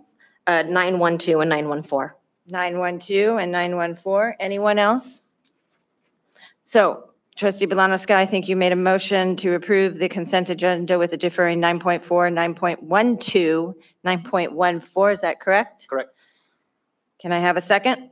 Second. Trustee Flores, second. All those in favor? Aye. Any opposed? Any abstaining? That will carry 601. And now we will go to our deferred consent items with item 9.4 first. Can we just get a little clarification, a little more information about this, please? Thank you. Absolutely. Cognitive coaching is a coaching training that we are engaging in or hoping to engage in for our academic coordinators, for our directors, and for people who work directly with teachers, supporting them in the coaching model. We do have those people engaging in a coaching model. Cognitive coaching is a type of coaching training that helps to elicit people's thoughts around something they just engaged in. So for instance, if I'm coaching someone in math, who's instructing in math, rather than coming in and saying, hey, you need to do this, this, and this differently or better or whatever, it's a side-along approach to examining the actions that were just taken and refining them, or based on your own self-cognition, looking at how might we do things, how might you want to adjust or do things. And so it's really a training that focuses on a questioning routine and a reflection routine. I've been trained in cognitive coaching. It was a several week-long process that I engaged in, and I've done it actually multiple times over the course of my career. It is really a great methodology for coaching.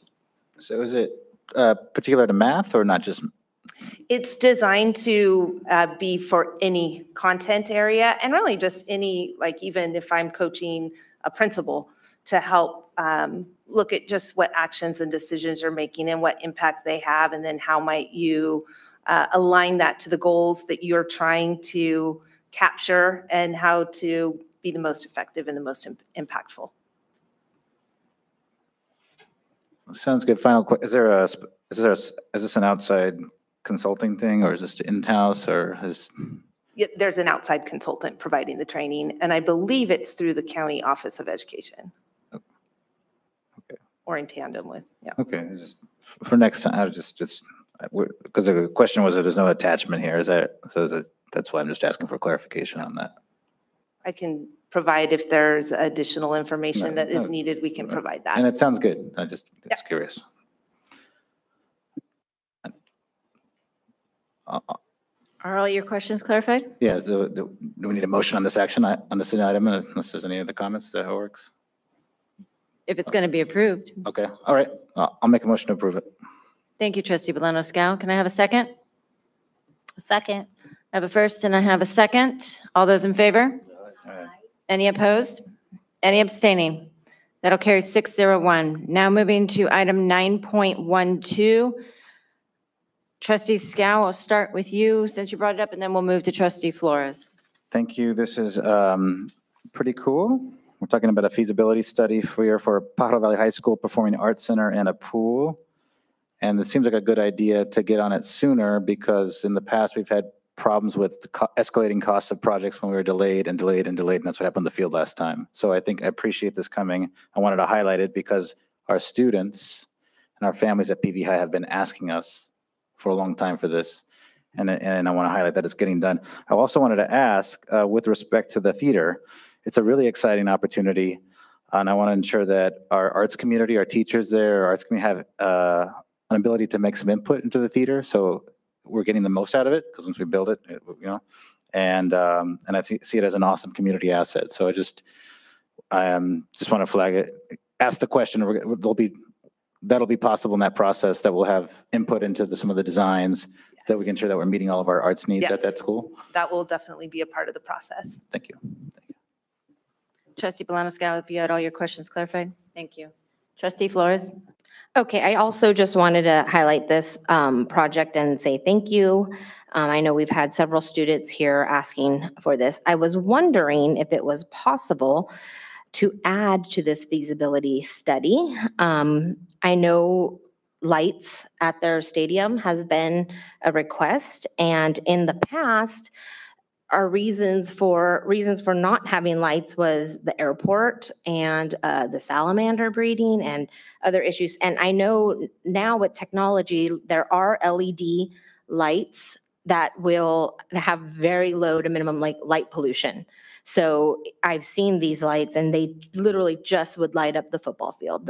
Beyond that is completely dark. So I don't see how that would upset the salamanders or hopefully not the airport. So I'm just wondering if that was something that could be added for them to look into, because I see that, that being also a request. That's it for me. Hi, Jenny, MCBO. So we can certainly look into, we can engage on looking at the light study, and we can bring that separately so to not hold up any of the start of these feasibility studies. Thank you. Thank you. Trustee Flores, does that clarify all your questions? Yes, it does. Yes. And as I think a few of us might, I'm going to go Trustee DeSerpa.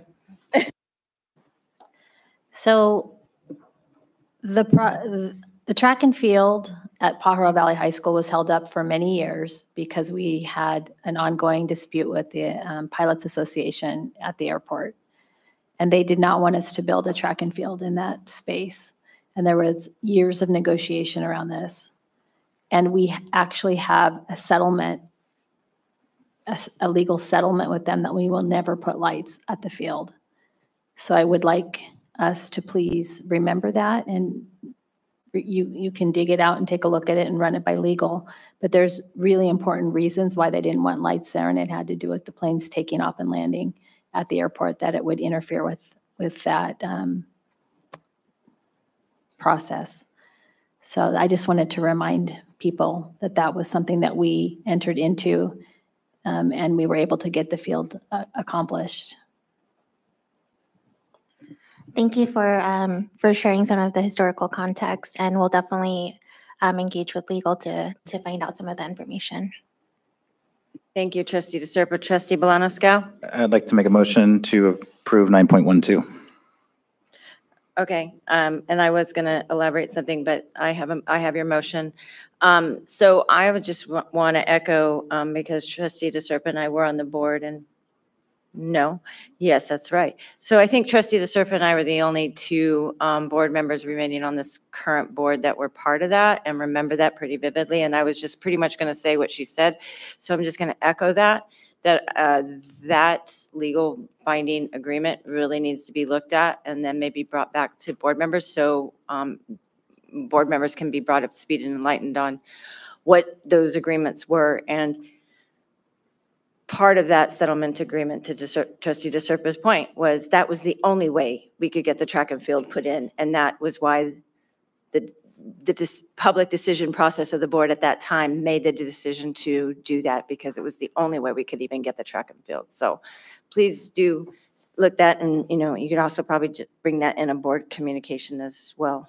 Would be fine. Thank you. Okay, so I have a first from Trustee Bolano-Scow. Can I have a second? This is for 9.12. Second. I got a first from Trustee Bolano-Scow, second from Trustee Flores. All those in favor? Aye. Any opposed? Any abstaining? That'll carry 601. Now we will move to item 9.14. This time we'll start with trustee Flores, because you both wanted, I'm just going to flip-flop the dais.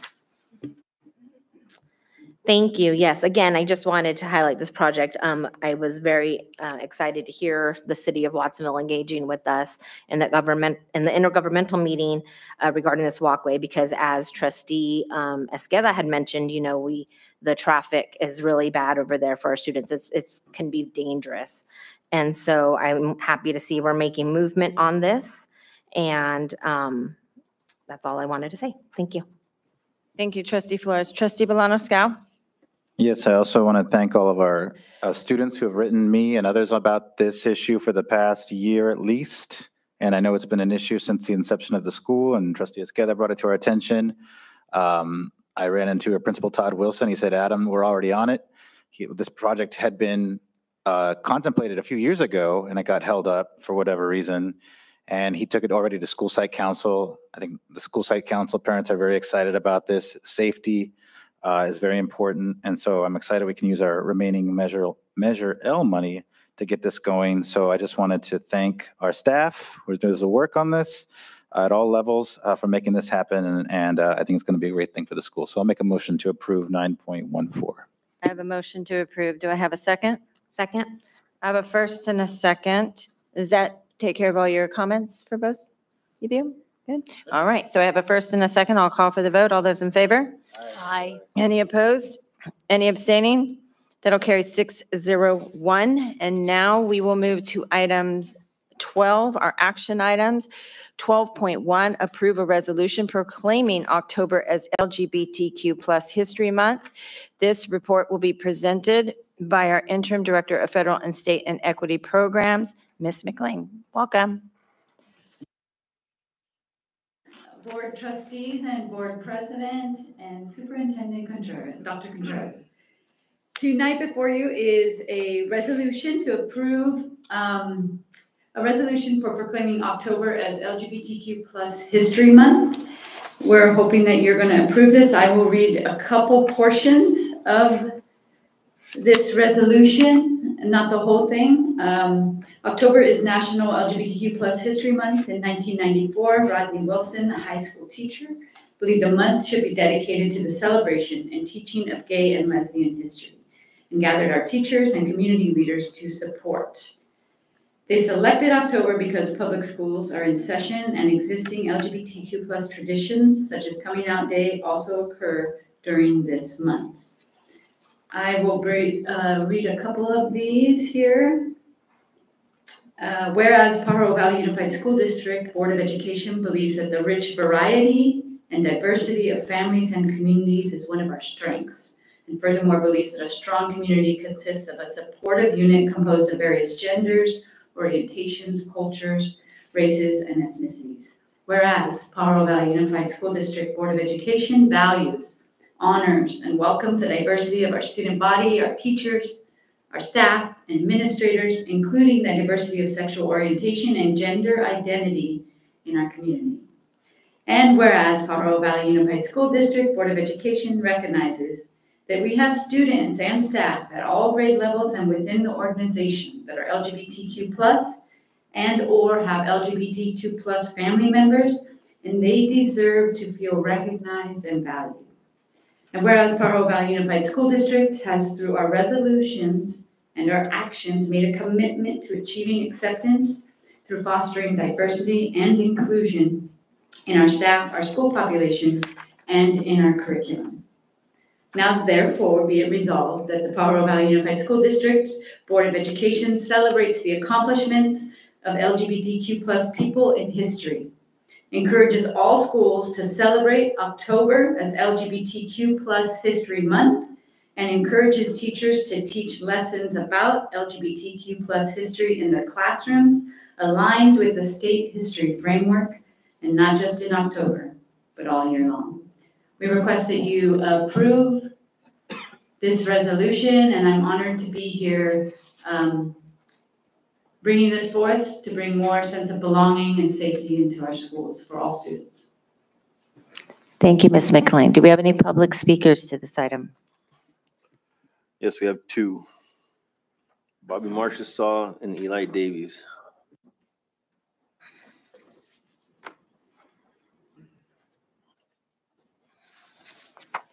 Good evening again. As I do support this as a teacher and as a parent, I like to show up for this item and take those hats off and put on my hat as a minister. That's what I've done for the past 20 years as well. And, oftentimes this is something that's seen as contrary to a lot of faith communities and a lot of loud voices. And I always want to thank you from those of us within the faith community who are affirming and just for creating a safe space for our students. I studied sexuality and religion in seminary, specifically that topic at Pacific School of Religion. And it's really important that we are engaged with this school board as well, and just thanking you for affirming those students and loving and making a safe space for as many, actually all students. It was just over a year ago that I want to mention too that Next Benedict was killed on a campus in our country. And that's the reason we need to continue to do these things, because as much as we continue to affirm and do our best, it is still not completely safe. And the more we can do these things, the more we can create the world that we all want to live in. So thank you for doing that for myself and many of my interfaith colleagues. We appreciate it. And thank you, students, for being who you are. Thank you. I'll bring this back to the board for questions, comments, and deliberation. Any deliberation from the board? Trustee Dr. Holm. Thank you. I remember a conversation at Thanksgiving one year where a family member said to my cousin Brian's boyfriend, I don't mind gay people. I just can't support that lifestyle. And he responded, what part of my lifestyle is a problem? Where I go to the grocery store, when I walk my dog? I can't think of anything I do in public that you wouldn't do.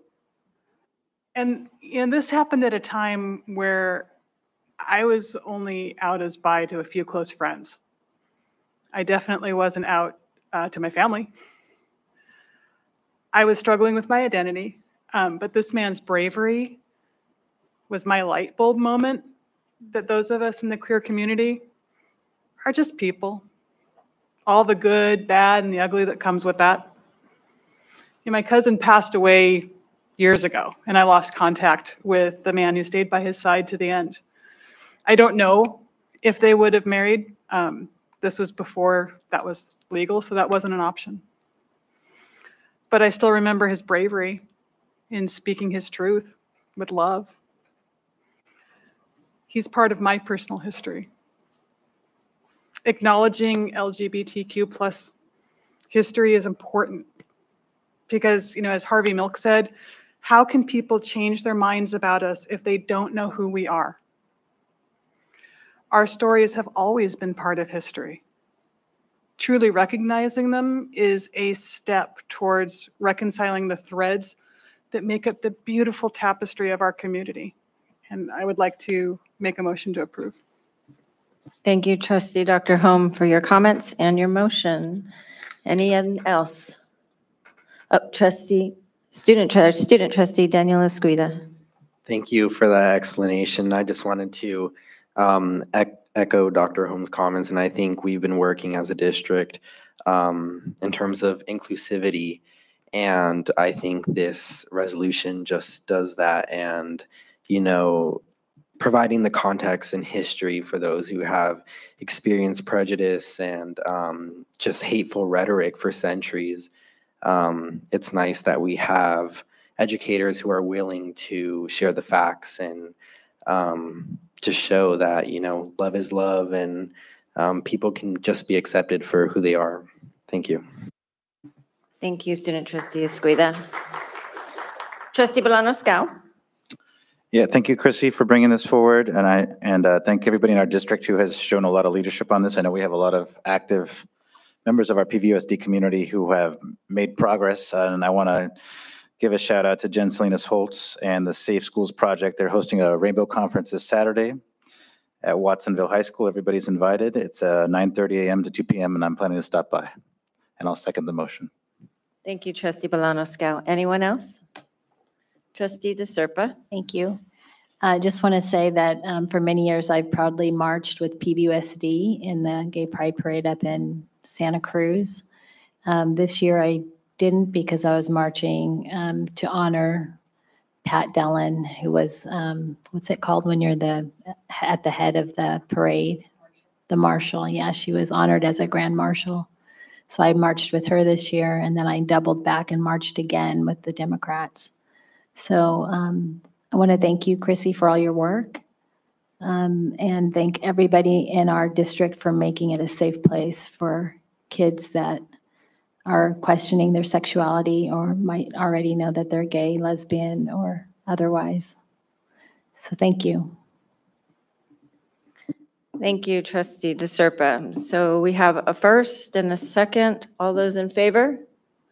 Aye. Any abstaining? Oh, I'm sorry. Any no? I'm sorry. Sorry. Any no? Any abstaining?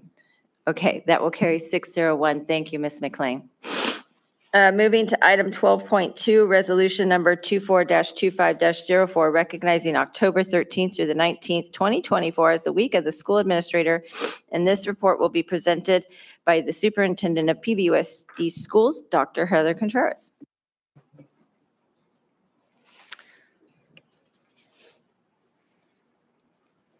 Good evening. We have another great resolution to present to you.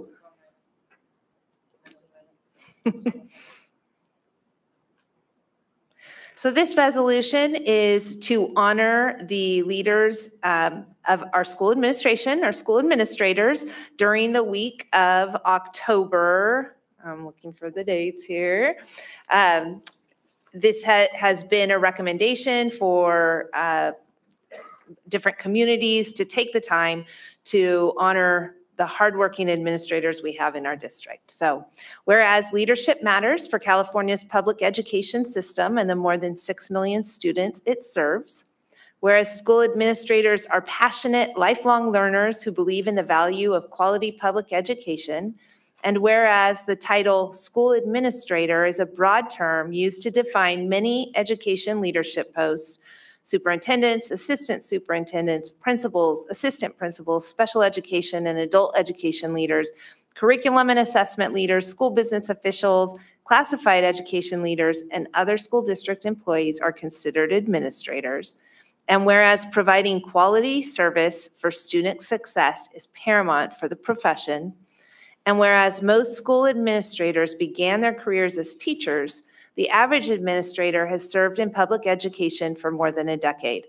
Most of California's superintendents have served in education for more than 20 years, and such experience is beneficial in their work to effectively lead public education and improve student achievement. And whereas public schools operate with lean management systems, across the nation, public schools employ fewer managers and supervisors than most public and private sector industries, including transportation, food service, manufacturing, utilities, construction, publishing, and public administration. And whereas school leaders depend on a network of support from school communities, fellow administrators, teachers, parents, students, businesses, community members, board trustees, colleges, universities, community and faith-based organizations, elected officials, and district and county staff and resources to promote ongoing student achievement and school success. And whereas research shows great schools are led by great principals and great districts are led by great superintendents. These site leaders are supported by extensive administrative networks throughout the state. And whereas the state of California has declared the second full week of October as the week of the school administrator in Education Code 44015.1, and whereas the future of California's public education system depends upon the quality of its leadership now and therefore, be it resolved by the governing board of the Pajaro Valley Unified School District that all school leaders in Pajaro Valley Unified School District be commended for the contributions they make to successful student achievement. We are asking to pass this resolution to honor our amazing administrators within the district. Thank you, Dr. Contreras. Do we have any public speakers to this item? Excuse me. Yes, Brandon, Denise. back in the saddle again. So I've always found it infuriating when you pass hollow resolutions that are nothing more than lip service. So that's what I'm speaking to. These feelings bring me here to advocate for our administrators. Just like we have a shortage of qualified teachers, we also have a shortage of qualified administrators. We have some fantastic administrators in the district. I won't name names because then when you do, someone gets left out. So we have some fabulous administrators in the district, and we have some administrators who are struggling. It has been 42 days since the start of the school year, and we have already had administrators resign. Why do you think that is? And how will this empty resolution help? So this district is far too top heavy, with too many administrators in the towers who are basically collecting a free check and having zero impact on our students, teachers, or administrators. Instead of supporting our administrators, you do things like split them between multiple school sites.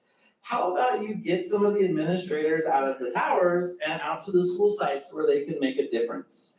Go ahead and pat yourself on the back for yet another empty resolution. Pretend like you're doing something positive, and just sit there on your hands and watch as more administrators get burned out. Because the truth is that you either really don't care, or you care more about these empty self-serving words and you're just too incompetent to make the effort to support our administrators. So pair these empty words with some actions and support our school administrators, because they are getting burned out and they are leaving the job. I'll bring this back to the board for questions, comments, and deliberation. Any deliberation from the board? Trustee Flores. I mentioned this early in my opening comments, and I'll just say it again. Thank you to all those admins that I see working beyond the school day. Cabinet members, saw them at events, and as well as teachers, and I just want to thank them for that. Thank you, Trustee Flores. Anyone else? Trustee DeSerpa? Our kids are at the center of everything that we do, our students. And schools can't run well without a wonderful leader. So I want to thank everybody in the administrative roles who support student achievement, student safety, their mental health, their ability to do sports and recreate. There's so many people that contribute to the wellness of our students. And so thank you to the cabinet sitting in front of me. Thank you. We really do appreciate your work. Thank you, Trustee DeSerpa. Anyone else? Trustee Dr. Home.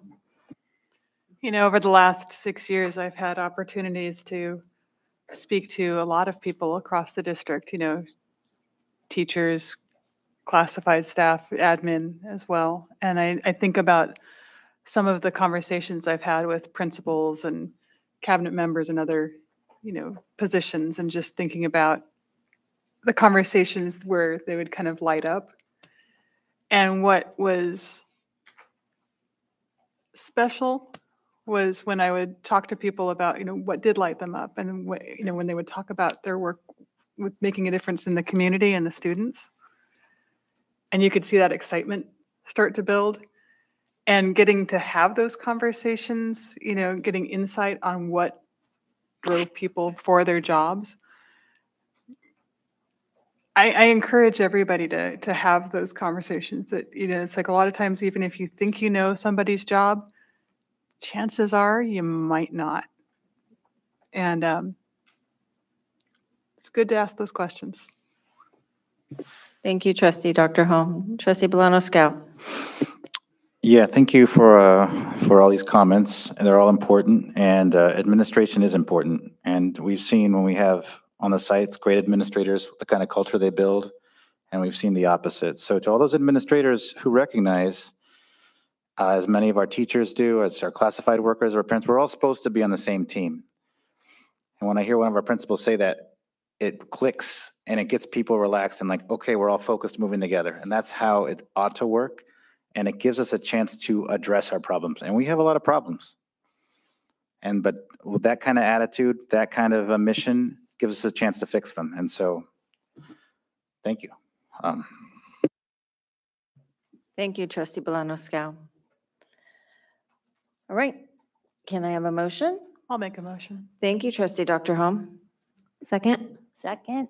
Thank you, Trustee Oh, Flores. sorry. She beat you. I have a first and a second. All those in favor? Aye. Any opposed? Any abstaining?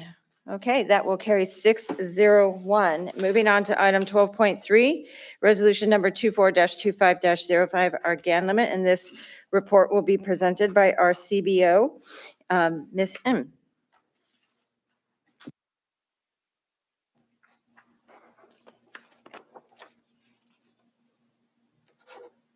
Good evening, Board of Trustees, President Acosta, Superintendent Dr. Contreras. My name is Jenny M., Chief Business Officer, and tonight I am bringing Resolution 24-2505.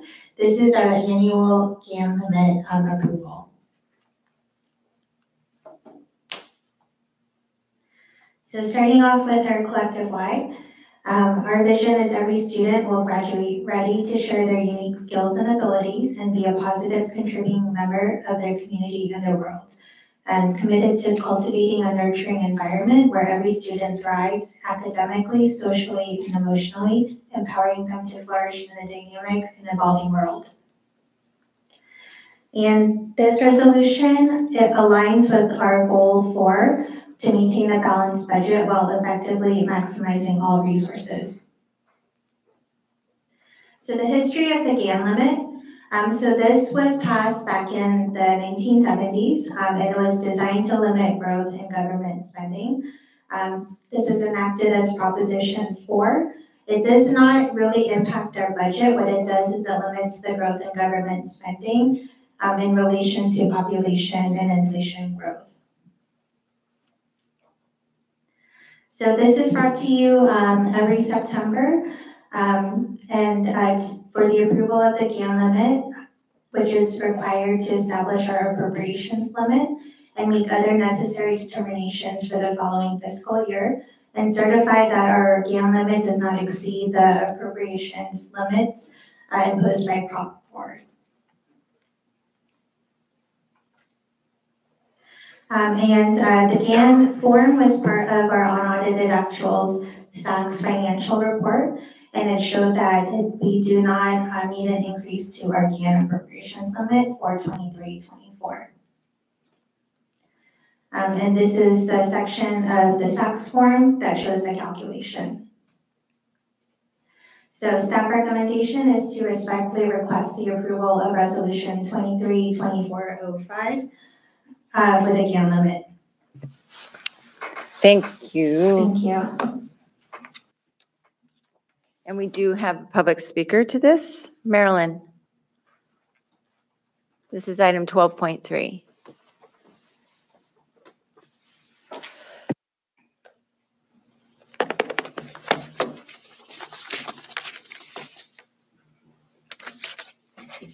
Yes, we would like to see a nourishing environment where every student will thrive emotionally, educationally, etc. So the question is, are certain policies of the district or materials you're using causing children not to do well? And I have brought up before about wireless microwave technology, and I want to excerpt here and give you a copy. 10 reasons why handheld devices should be banned for children under the age of 12. And part of this quotes the American Academy of Pediatrics and the Canadian Society of Pediatrics state infants aged 0 to 2 should not have any exposure to technology. 3 to 5 years be restricted to 1 hour per day, and 6 to 18 years restricted to 2 hours per day. And then it goes on, and what are some of the problems with this technology? And you've got Wi-Fi, you've got broadband, kids with their cell phones. I would not be able to teach in this district today. Number one, rapid brain growth is interfered with. Delayed development from using wireless technology. Epidemic of obesity. Children who are allowed to use a device in their bedrooms have a 30% increase in incidence of obesity. Sleep deprivation. Mental illness, big one. I will leave you with this. This should be removed from the schools so the children can learn. Thank you. I'll bring this back to the board for questions, comments, and deliberation. Any deliberation from the board? Seeing none, can I have a motion? Motion to approve. I have a first. Second. I have a first and a second. All those in favor? Aye. Any abstaining? I'm sorry, any opposed? Jumping ahead tonight. Any abstaining? So, right, that will carry 601. Thank you. Moving on to item 12.4, discussion and action to determine whether to order an election or make a provisional board appointment. This report will be presented by Superintendent of PVUSD Schools, Dr. Contreras. Good evening again. I'm waiting for that. Can you just scroll it up to the top of that one? Yeah. So we need to make a decision regarding how to fill our beloved Jen Holmes seat. And we have a couple of options that we can explore. We can choose to hold a special election, or we can choose to fill the seat by appointment. Sorry, we're having technical difficulties. No, 12.4. It's up there. I saw, yeah, there you go.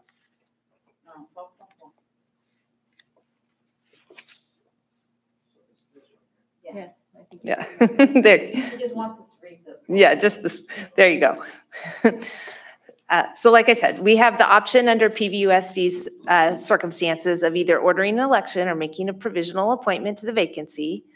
This follows Ed Code Section 5091 and our own board bylaws 9223. We have 60 days after a resignation to either order an election or to make the provisional appointment. The law doesn't specify any particular procedures for appointing a board member, but the bylaw does set forth steps that the board must take in order to complete this process. If the board does order an election, it has to adopt a resolution to do so, and the estimated cost of a special election is around $80,000. If the board chooses to make a provisional appointment, then the board must adopt a resolution and complete the steps as follows. We would advertise in the local media to solicit applications or nominations. I would hold an information session for interested applicants. A committee consisting of less than a quorum of the board would ensure that applicants are eligible for the board membership. The committee shall announce the names of eligible candidates, and by eligible in this case, we're really looking at the trustee area, that person would represent that trustee area. The board shall select the provisional appointee by a majority vote. I'm sorry, I skipped E. The board shall interview the candidates in a public meeting, accept oral and written public input.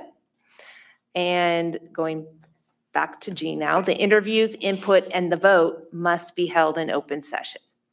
So within 10 days of the decision for the provisional appointment, if that's the decision that's made, the board will post notices of the actual vacancy or the filing of a deferred resignation and then the provisional appointment. And the notice shall be published in the local newspaper, which is pursuant to Government Code 6061, and posted in at least 3 public places within the district as follows. So the notice would be including the fact that the vacancy or the resignation has occurred, the date of the resignation, the name of the appointee, and then the date they were appointed, and a statement that unless a petition calling for a special election with a sufficient number of signatures is filed with the county superintendent within 30 days of the appointment's effective and is no longer provisional. So if the board makes a provisional appointment and the voters in the district are not satisfied with that, a petition for special election could be circulated by registered voters. If the board fails to make a provisional appointment or order an election within 60 days, the county superintendent is required to make an election. So I think, Georgia, I'm going to put it to you now. Thank you, Dr. Contreras. Do we have any public speakers to this item? Yes, we have 4. Nelly Vaquera, Bobby Marchessault, Gabe Medina, Chris Webb.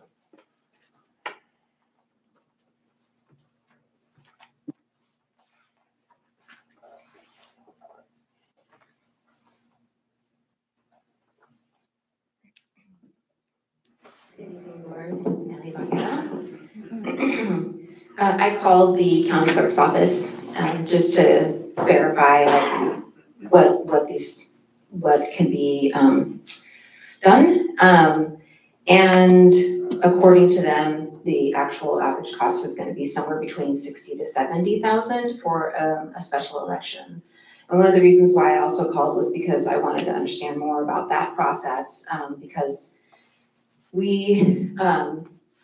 a special election would allow the constituents of Area 7 to vote for their person. So then I have some questions for you all, which is, in this time, since Dr. Holm has resigned, has any communication gone out to the Area 7 constituents, or even notification through the students that are at the school sites that she represents, to those families to let them know, hey, as a board, we're going to be discussing tonight how to move forward. So if you want to come and speak, to have a voice in that process, since they are the constituents of that area, I just am curious if that effort has been made, that communication has been made with those families and those students.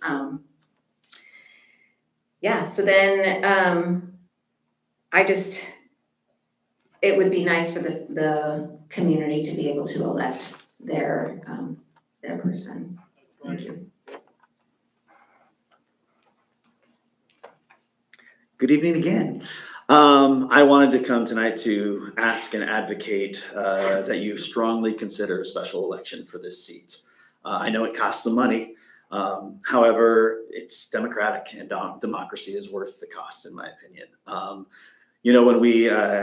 When Trustee Bolaños-Scow was appointed last year, that made a lot of sense, right? We had just had an election. We had a very set board. We're about to head into an election where we've got 3 seats that are hotly contested right now. There's a lot going on. And so that could dramatically change what this board looks like. And so the most democratic way in that sort of situation feels like allowing that community to decide who sits in that seat.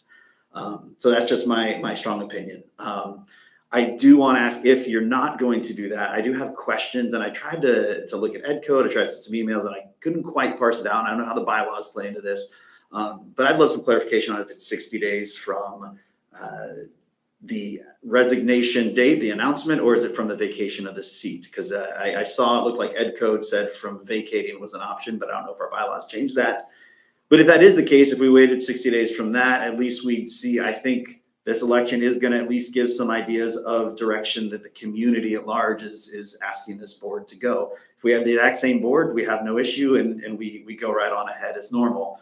So I just think there's too much influx right now, that in order to make this a board that's going to represent the community, it seems like the best way is with an election. If not, is it possible to appoint at least after this coming election? Those are things I'd love you to consider. And I'll miss you, Dr. Holm, but that'll be another meeting. Thanks.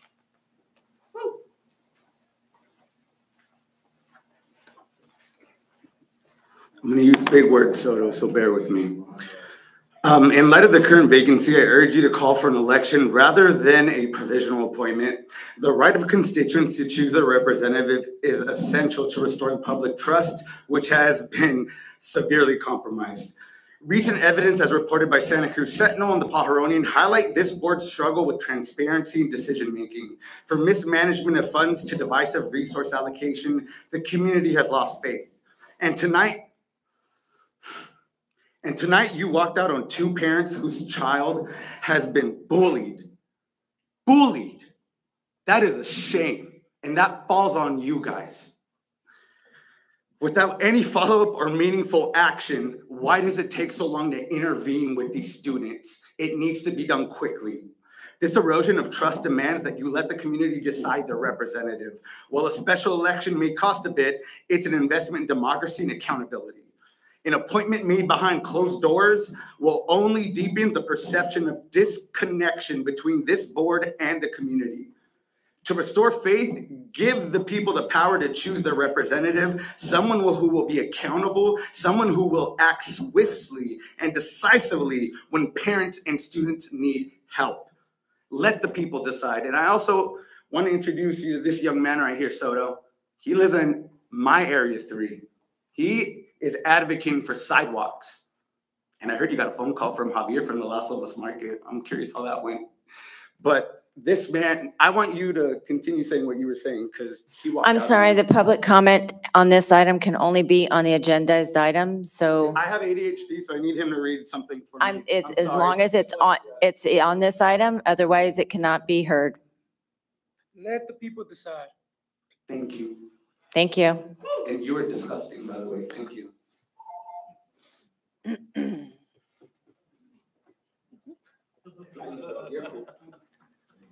I wasn't sure about this one, partly because when Trustee Scow was appointed, I thought the process was good.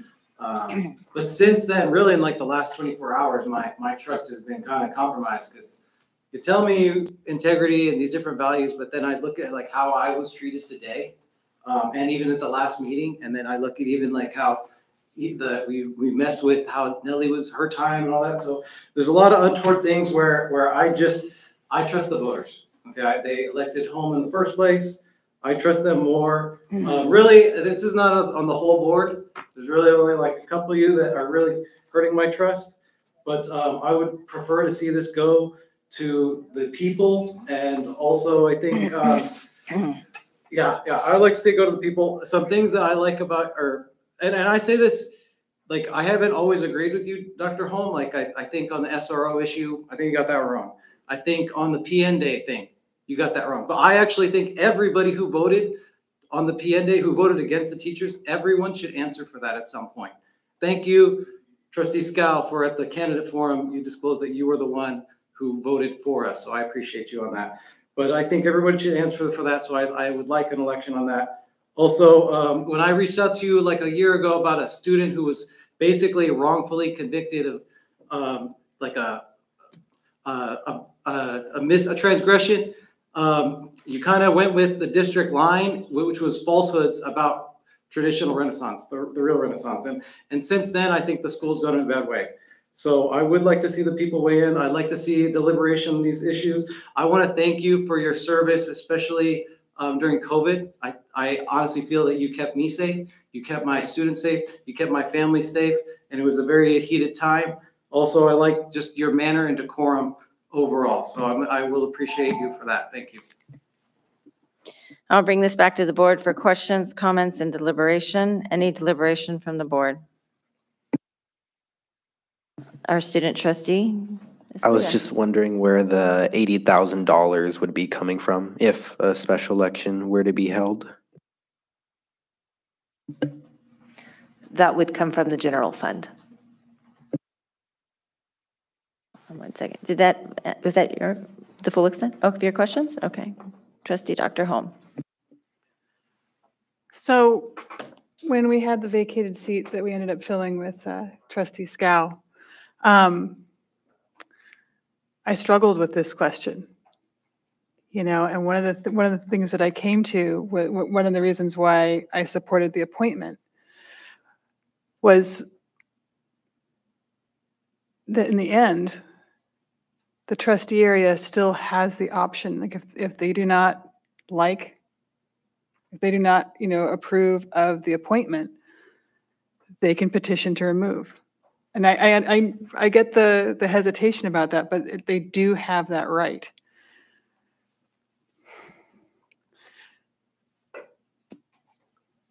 When we hear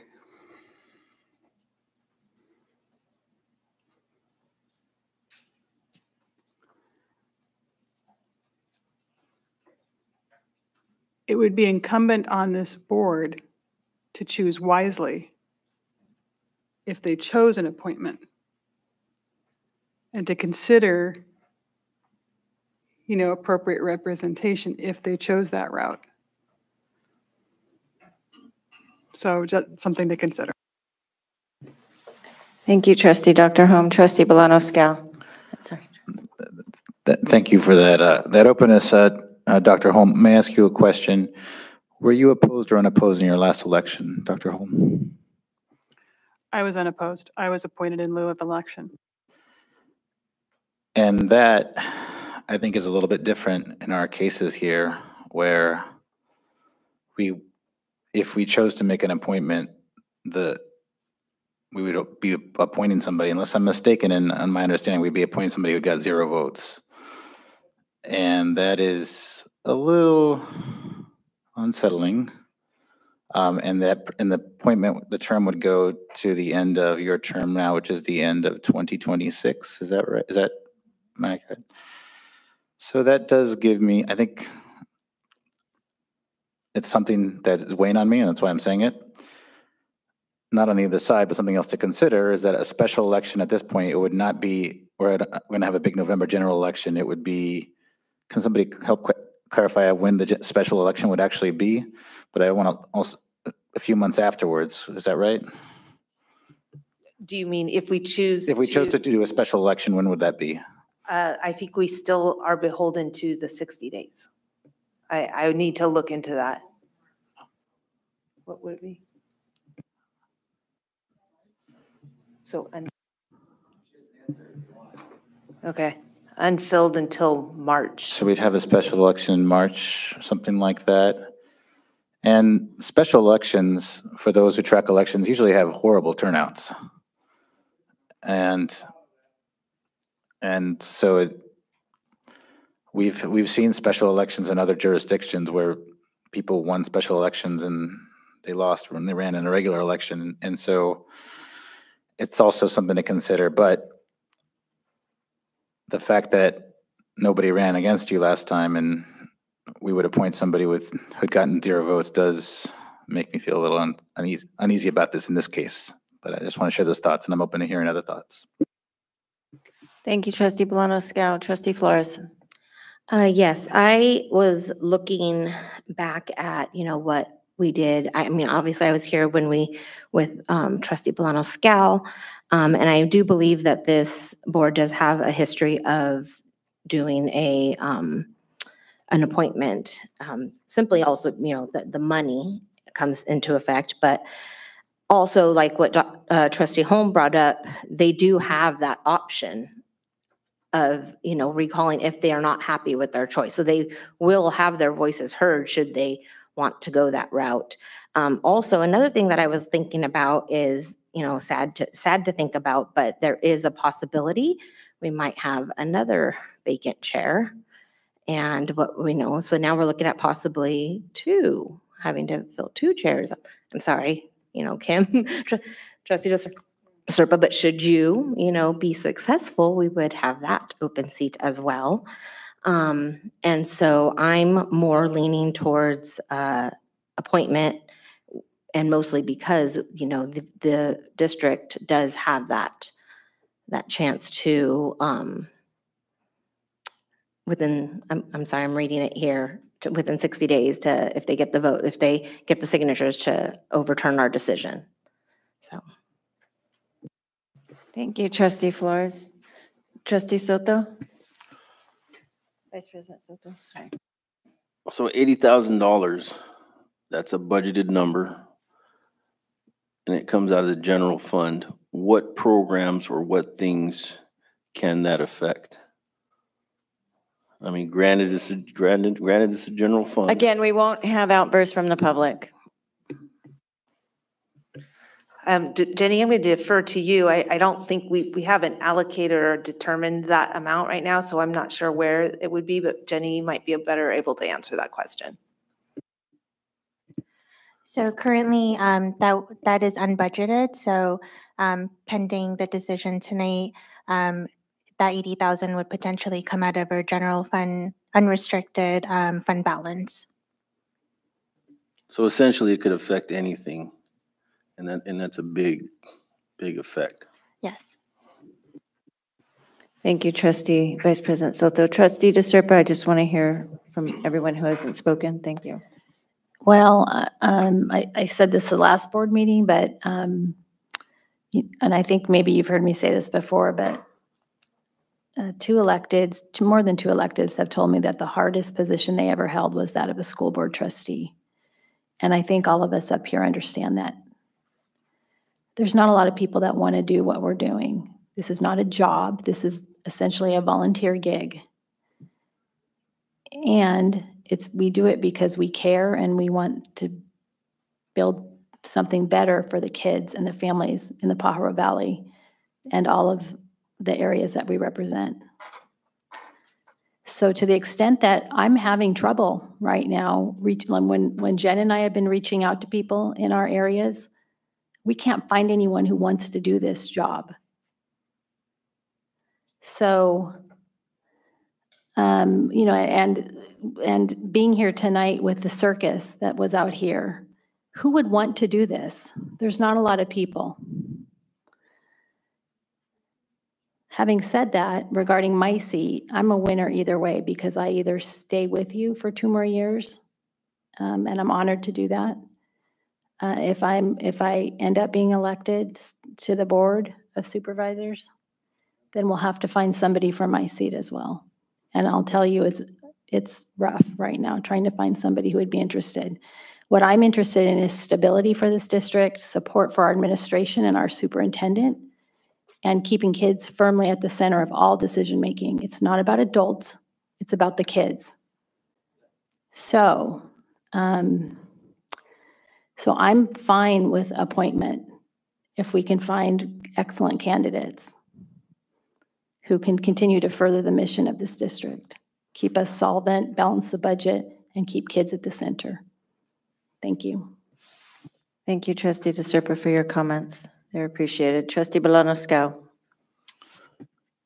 Another question, if I may, should Trustee DeSerpa win her election, would it, and it was the preference of this board, understanding that Area 7 is up in, it's Area 1, is that right, Trustee DeSerpa? Is that your Area 1? Is there a way that that both of those seats could be on the same special election? Is that possible? And if we don't know, we could. It's okay. Timeline, do not think so, because Trustee DeSerpa will be in her seat until January. I think, yeah, I'm sworn in January 6th, so I'm not sure I'd probably relinquish the seat. Yeah. The day before. But couldn't you resign? Would you resign that day, or would you resign in December? Adam, I'll say that it worked out really well appointing you. You've been you are a great board member. Yeah. Thank you for saying that. And it just goes back to my original point. I had 2,400 votes, so there was something there. In this case, with Area 7, Dr. Holm was unopposed, and there is something of it. Democracy is important to me, and I just have a bit trepidation about appointing somebody who got 0 votes. And to the point you're saying, Trustee DeSerpa, if you're having a hard time finding people, a wider search, giving as much public input on this as possible is, I think, a better thing. Trustee Dr. Holm. Oh, I'm so sorry. Okay. Trustee Flores. I have a question. If we were to do special election and we had no candidates, are we still responsible for putting up funds to do this? And just having said that, I mean, I know when I ran an election, it's a lot of work. It is a lot of work. And so if we're having a hard time finding someone, you know, if they knew all they had to, like, they had to just come and present themselves to us and, you know, be interviewed versus run a full election, I mean, that's something to think about. I'm sorry, Dr. Churz, did you want to make a comment? Yeah, okay. Okay. Did your question get answered? Oh. We're still committed because we would still run it. Yes, Mike. Yeah, okay. Any other deliberation from the board? Okay, wow, so I've heard a lot of input and taking that into consideration. You know, in regards to the comment about how trustee Dr. Holm ran unopposed 2 years ago, so there was 0 votes for a candidate who didn't run against her, that would even be on the assumption that if, let's say, if we could all go back in a time machine and someone had run against her and lost, who knows that that person would even step up and want to do it today? So that's kind of, I think, a bit of a mute point for me on that note. Not only has this board had the history of appointing in lieu of an election for fiscal solvency to the district, with 2 years being left in the term, but other school boards throughout this county, as well as Cabrillo College, has done the same thing. This is not an uncommon practice. So my position tonight, taking all that into consideration, I think that the best thing for this district and the PVUSD community would be to do an appointment. I do have some questions that Dr. Contreras and I will together reach out to the board's legal counsel jointly to get some questions answered with regards to the 60-day. Because the language even here, it is vague. It talks about a resignation. I know you've had input from the superintendent of Santa Cruz County Schools, but I would also like additional input from our board's legal counsel, so you and I jointly will reach out to them to get that. And the question there is to make sure we're doing things correctly if the board votes to go in the direction of an appointment, is the 60-day window. There is a question mark and questions that have come into us about, is it the 60 days from the date of resignation? And maybe you could clarify for us when you filed that actual date with the county superintendent. I know when you and I talked, but he's going based off the date you sent him the letter, or is the date in fact Thursday, October 10th, the day the seat actually becomes vacant? Because there is some vagueness there. And so if the board moves in the decision to do an appointment in lieu of an election, a special election, Dr. Contreras and I will jointly together reach out to the board's legal counsel and get the clarification from the board's legal counsel, who, not that I'm saying that the county superintendent of schools is wrong, but we need that clarification from the board's legal counsel. And my letter was sent on Tuesday, September 3rd. Tuesday, September 3rd. So now we have that noted in the public record that that was the day that trustee Dr. Holm gave her letter of resignation to superintendent of Santa Cruz County Schools. Okay, so, and we will follow up if that should be the direction. Okay, we can do that. Perfect. Trustee Dr. Holm, would you like to add anything else? And thank you for the clarification to us about the official date. I hear what you're saying, and what I have heard from my constituents in my area, they have asked me about, you know, is there somebody that you would be appointing? I haven't had anybody in my trustee area, anybody within my trustee area ask me to have them do a special election. It's like, if we did an appointment, I wouldn't be able to vote, right? If we had a special election, I would. But when I'm still, at this point in time, I am still representing my area. And I'm just, I hear what you're saying, but I just think the better decision for the district right now is to start with the appointment, and the people can still have a voice if they choose to. Thank you, Trustee Dr. Holm. And darn you. Darn her for resigning. Trustee DeSerpa? Do you need a motion? We don't have a motion on the floor yet, so if you'd like to present one. I'd like to make a motion to appoint new school board trustees in lieu of an election. In lieu of election. I have a first. Second. I have a second. All those in favor? Oh, sorry, excuse me. Sorry. Trustee Vice President Soto. You know, getting back to the money, it's easy for the public to say, yeah, just spend the money. But they don't realize the effect it has on the district as a whole. They think that they're spending the district's money. It's actually the people's money, the taxpayers' money. So when they don't get a bus, they don't get a meal or a teacher for the year, how do we explain that to them? Because we decided to spend that money. And that's the importance of being in this role. We can't have outbursts from the public. That's just a clear demonstration of the ignorance in the community. So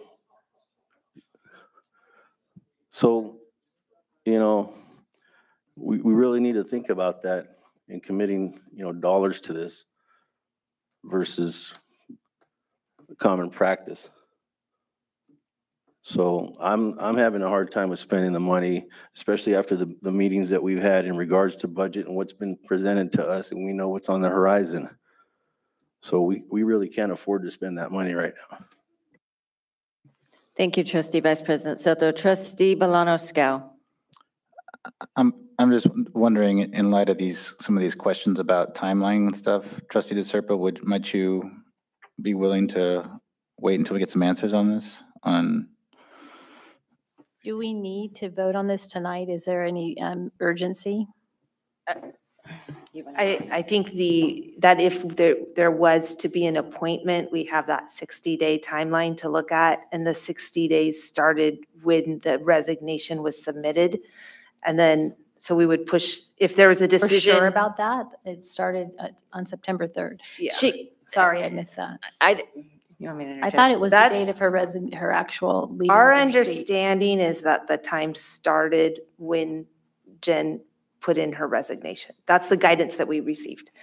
I could definitely double check that. But so the concern would be if we wait until the next board meeting, because we do have to decide this in an open session, that then it just moves the timeline further out. Well, I would say that given the fact that we have been turning over all the stones, trying to find somebody who would be great on this board, and we have yet to find that person, I think then asking somebody to run through an election process, that's a big ask. If we could find somebody who would be willing to serve, I think, and who's a quality person, I think that we should do an appointment. A point of order. Yes. The outbursts that continue, we've warned you multiple times. I would like to ask if he could leave now, because he's just continuing with the outbursts. Yes. We've had several incidents this evening, so Mr. Medina, we're going to have to ask you to leave the meeting now. Okay. So, Trustee Bolano-Scow. I just want to finish my thought. I might be outnumbered here, and I understand that. I'm not dismissing anybody's argument, and I think the points are all real. But I think it's worth putting out some more effort. I'm trying to put some more effort. I think we all know people who live in your area, and I know you're doing the best job you can representing your area. I'm not trying to criticize anything you're saying or doing, but on principle here, I would like to think we'll have at least one good candidate or two good candidates who would hopefully want to come for an appointment. And I'd rather they run against each other than we just choose one. So I'm going to vote against an appointment tonight. Okay, I haven't called for the vote yet. At the current point, we have a first and a second. So all those in favor? Aye. Any opposed? I oppose. Any abstaining? So that will carry 5-1-1.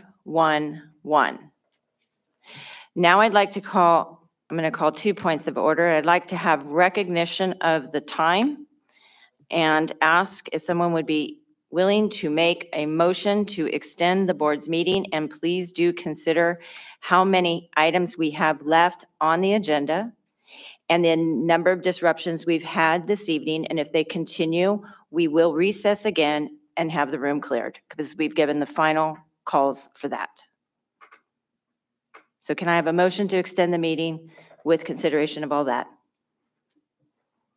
I'll make a motion to extend the meeting to 12:30.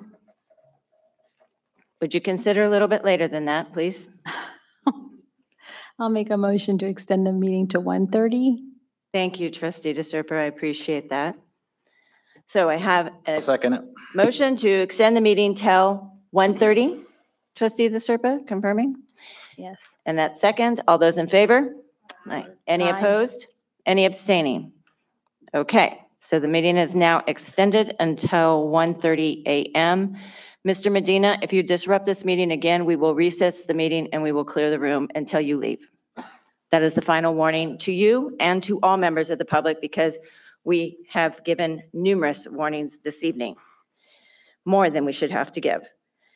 Now, we will move to item 12.5, selection of a date for a special board meeting to evaluate the superintendent. This report will be presented by me, Board President Georgia Acosta. So we have received from our consultant firm 2 dates that work with their schedule to hold our first meeting to discuss the evaluation process of our superintendent of PVUSD schools, Dr. Contreras. The dates that we have been given at current point are Tuesday, October 15th at 6 p.m. or Thursday, October 17th at 6 p.m. So with that, I am going to first call, do we have any public speakers to this item? We do not. We've seen none. I'm going to bring it back to the board for questions, comments, and deliberation. Any deliberation from the board? Trustee Flores. I'm sorry, can you please repeat the dates? Sure. The times are the same times, 6 p.m., Tuesday, October 15th, or Thursday, October 17th.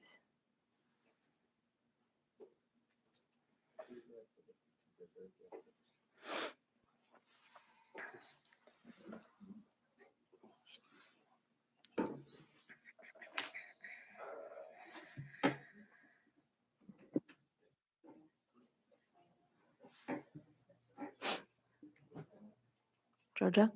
Oh, Trustee Acosta, sorry. Yes. I'm open both days. Thank you, Trustee Flores. I guess you don't. I will be abstaining from this. You can come, what? Oh, you can watch publicly. No. Oh, this is, okay. Tuesday, October 15th, Thursday, October 17th. Preference for Tuesday, October 15th for the evaluation. Is that what? It's not an evaluation. It's to discuss the conversations with the consulting firm about the evaluation process. Let's be very clear. It is not an evaluation of a superintendent. That's why I asked. Tuesday, October 15th is preferable for this trustee. Trustee DeSerpa, did you find anything on your calendar? Yeah. I'm open on the 17th.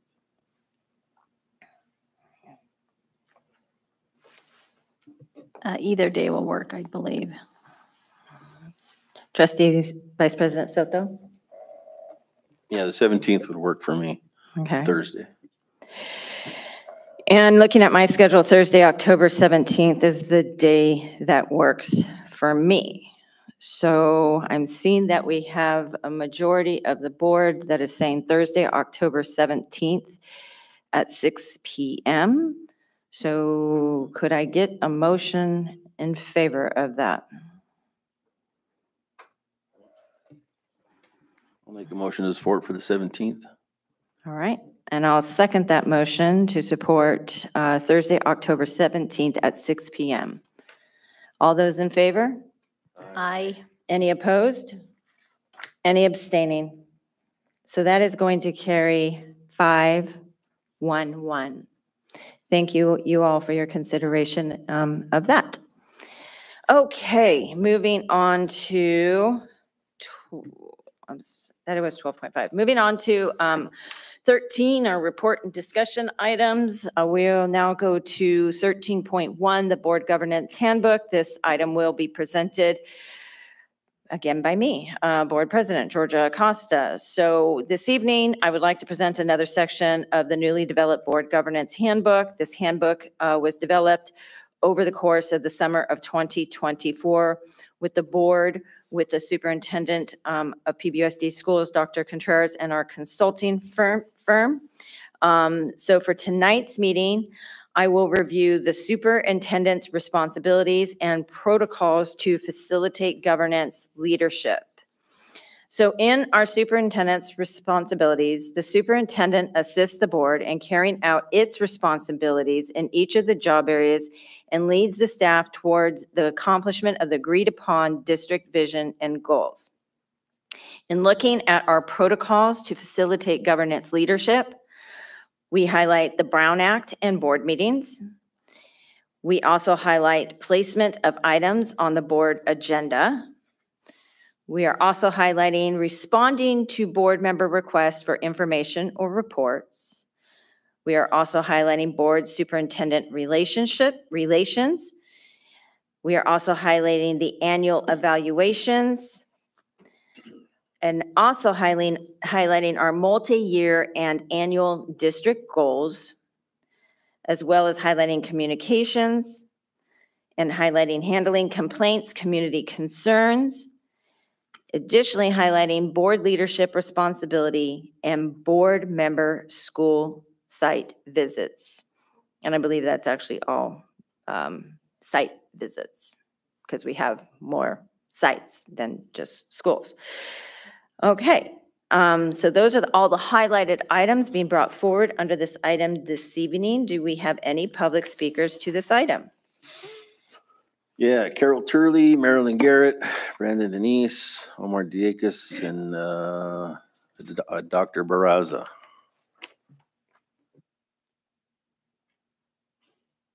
May I start? Good evening, Carol Turley, candidate, trustee area 2. I really appreciate that you've put this document together. I think it's a great guide for how board members work with staff and work within themselves. 2 recommendations. There's an awful lot of power given to the president of the board. Whoever controls the agenda controls the conversation. I'd recommend at the end of every agenda, there be a line item where board members can vote on items that they want to have on an agenda during the next 3 months. I'd also like to recommend that there be very tight controls on who can retain the services of an attorney and who can call the attorney and incur costs. When you have one person who's able to hire an attorney that the rest of the board has never even met, that can be problematic. So those are my recommendations. Thank you. Woo! Marilyn, I'll defer to you.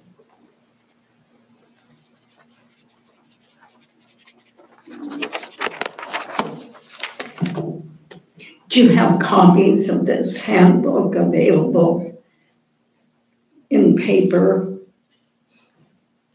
I'll make you one, Marilyn. Okay, because I'm not a computer person, and I would like to have that. Part of, and I think the district should provide that. Part of the, I believe in democracy too. And democracy requires critique, listening, questioning. And your responsibility, you talked about board responsibility, is to listen to people who are here and respond to their needs. The circus you referred to was caused by autocratic censorship of people's right to speak.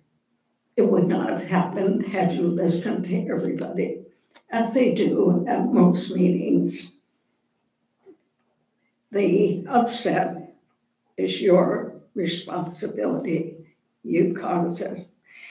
And I was appalled that parents were here to report their child being bullied and were denied speaking. Censorship of someone pleading with you to protect their child from harm, and you wouldn't listen. That's a form of bullying on your part, in my consideration.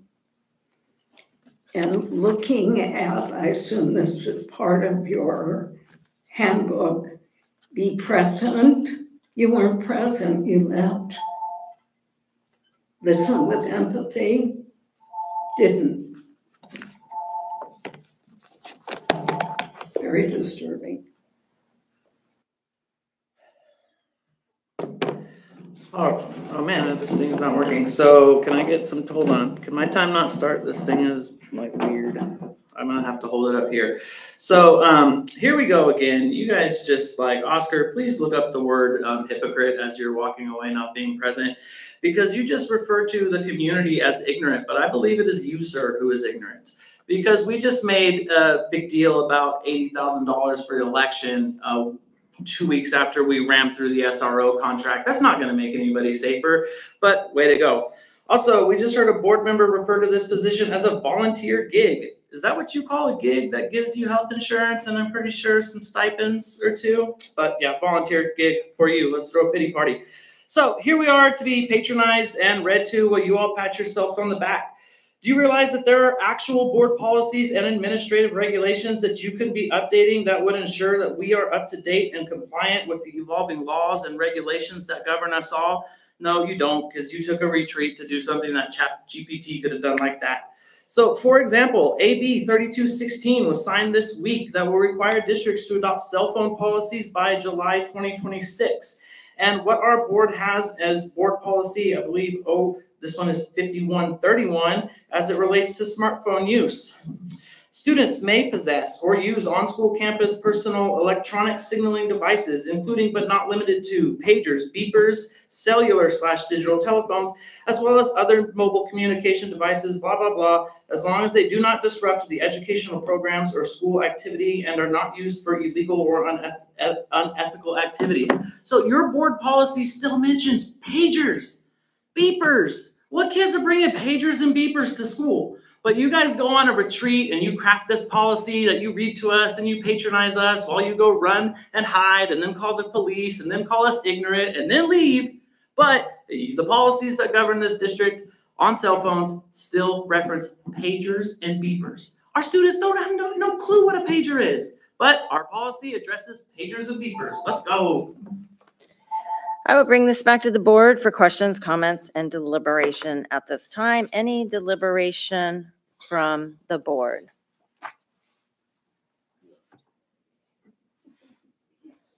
Seeing none, we will move to report and discussion item 13.2. This is a report on our sustainable budget team, and this report will be presented by our superintendent of PVUSD schools, Dr. Contreras, and our CBO, Ms. M.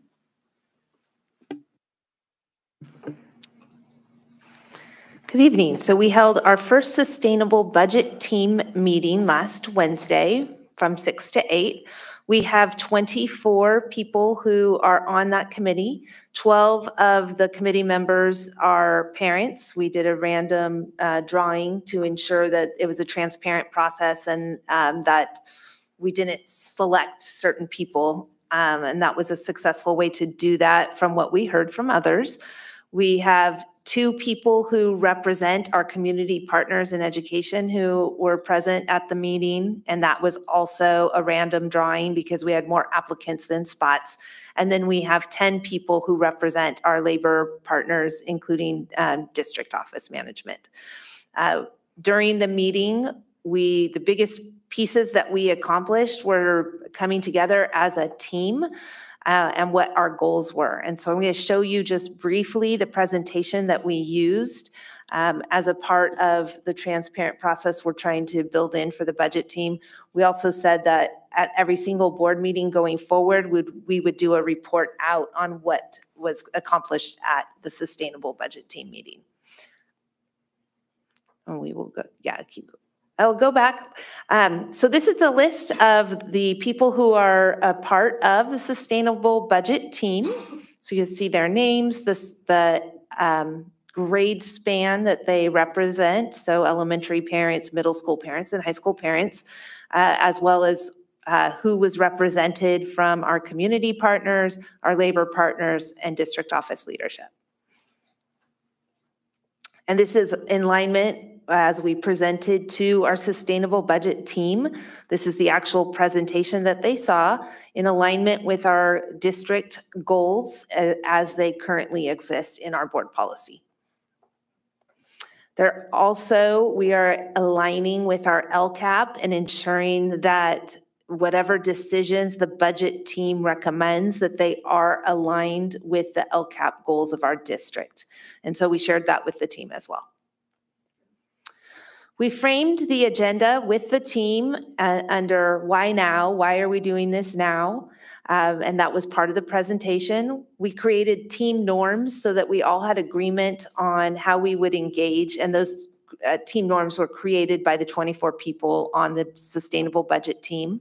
And then we are using a 7-step problem-solving model for this. And so we started with creating a problem statement. The problem statement was designed in small groups, and Jenny and I will be working to synthesize what the small groups came up with to have a problem statement that represents all of the thinking of each of the small groups. And then we shared kind of the roadmap of what we had designed for the sustainable budget team. We shared with them our declining enrollment. This is data that you have seen in your special budget study session, so I'm not going to spend a lot of time on that. And you've seen this graph. We shared this with the sustainable budget team as well. We looked at our revenue projections with our adopted budget and the deficits that we see happening now and going forward in our out years. And Jenny has been messaging this to you as a board for several months now.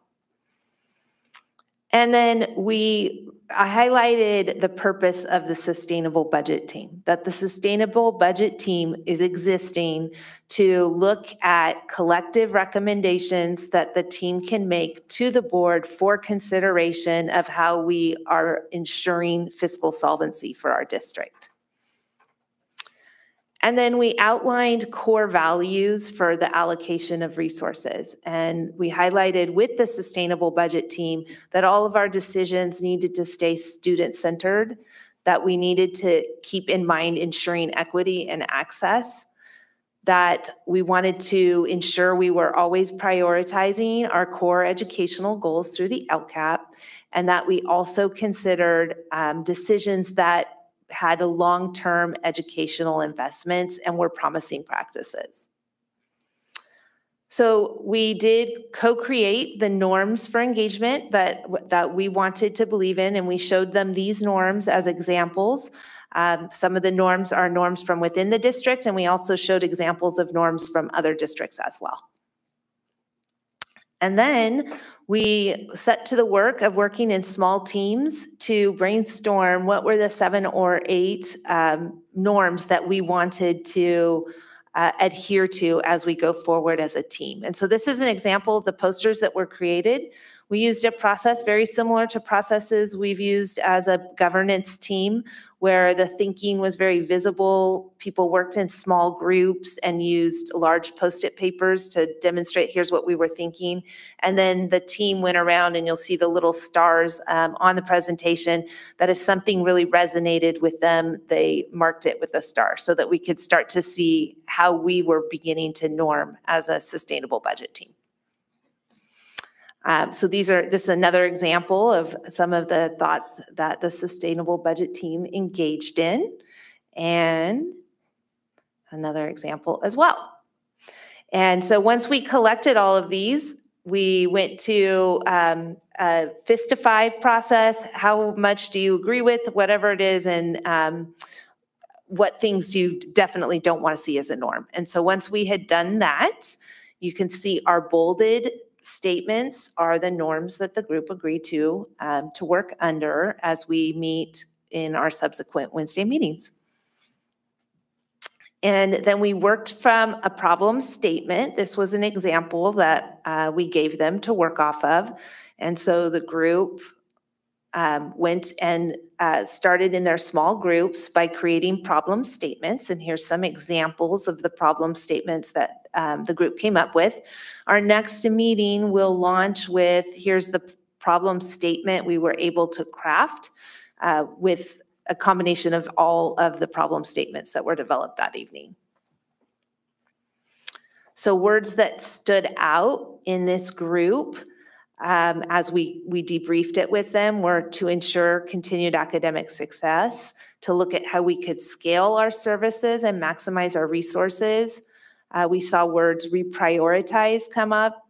One of my favorites, reimagine, that a catalyst is declining enrollment was a statement that everyone really liked. How do we maintain fiscal solvency while maintaining high quality? That was also one that made it to the top. Equitably came up many times, as did transparency.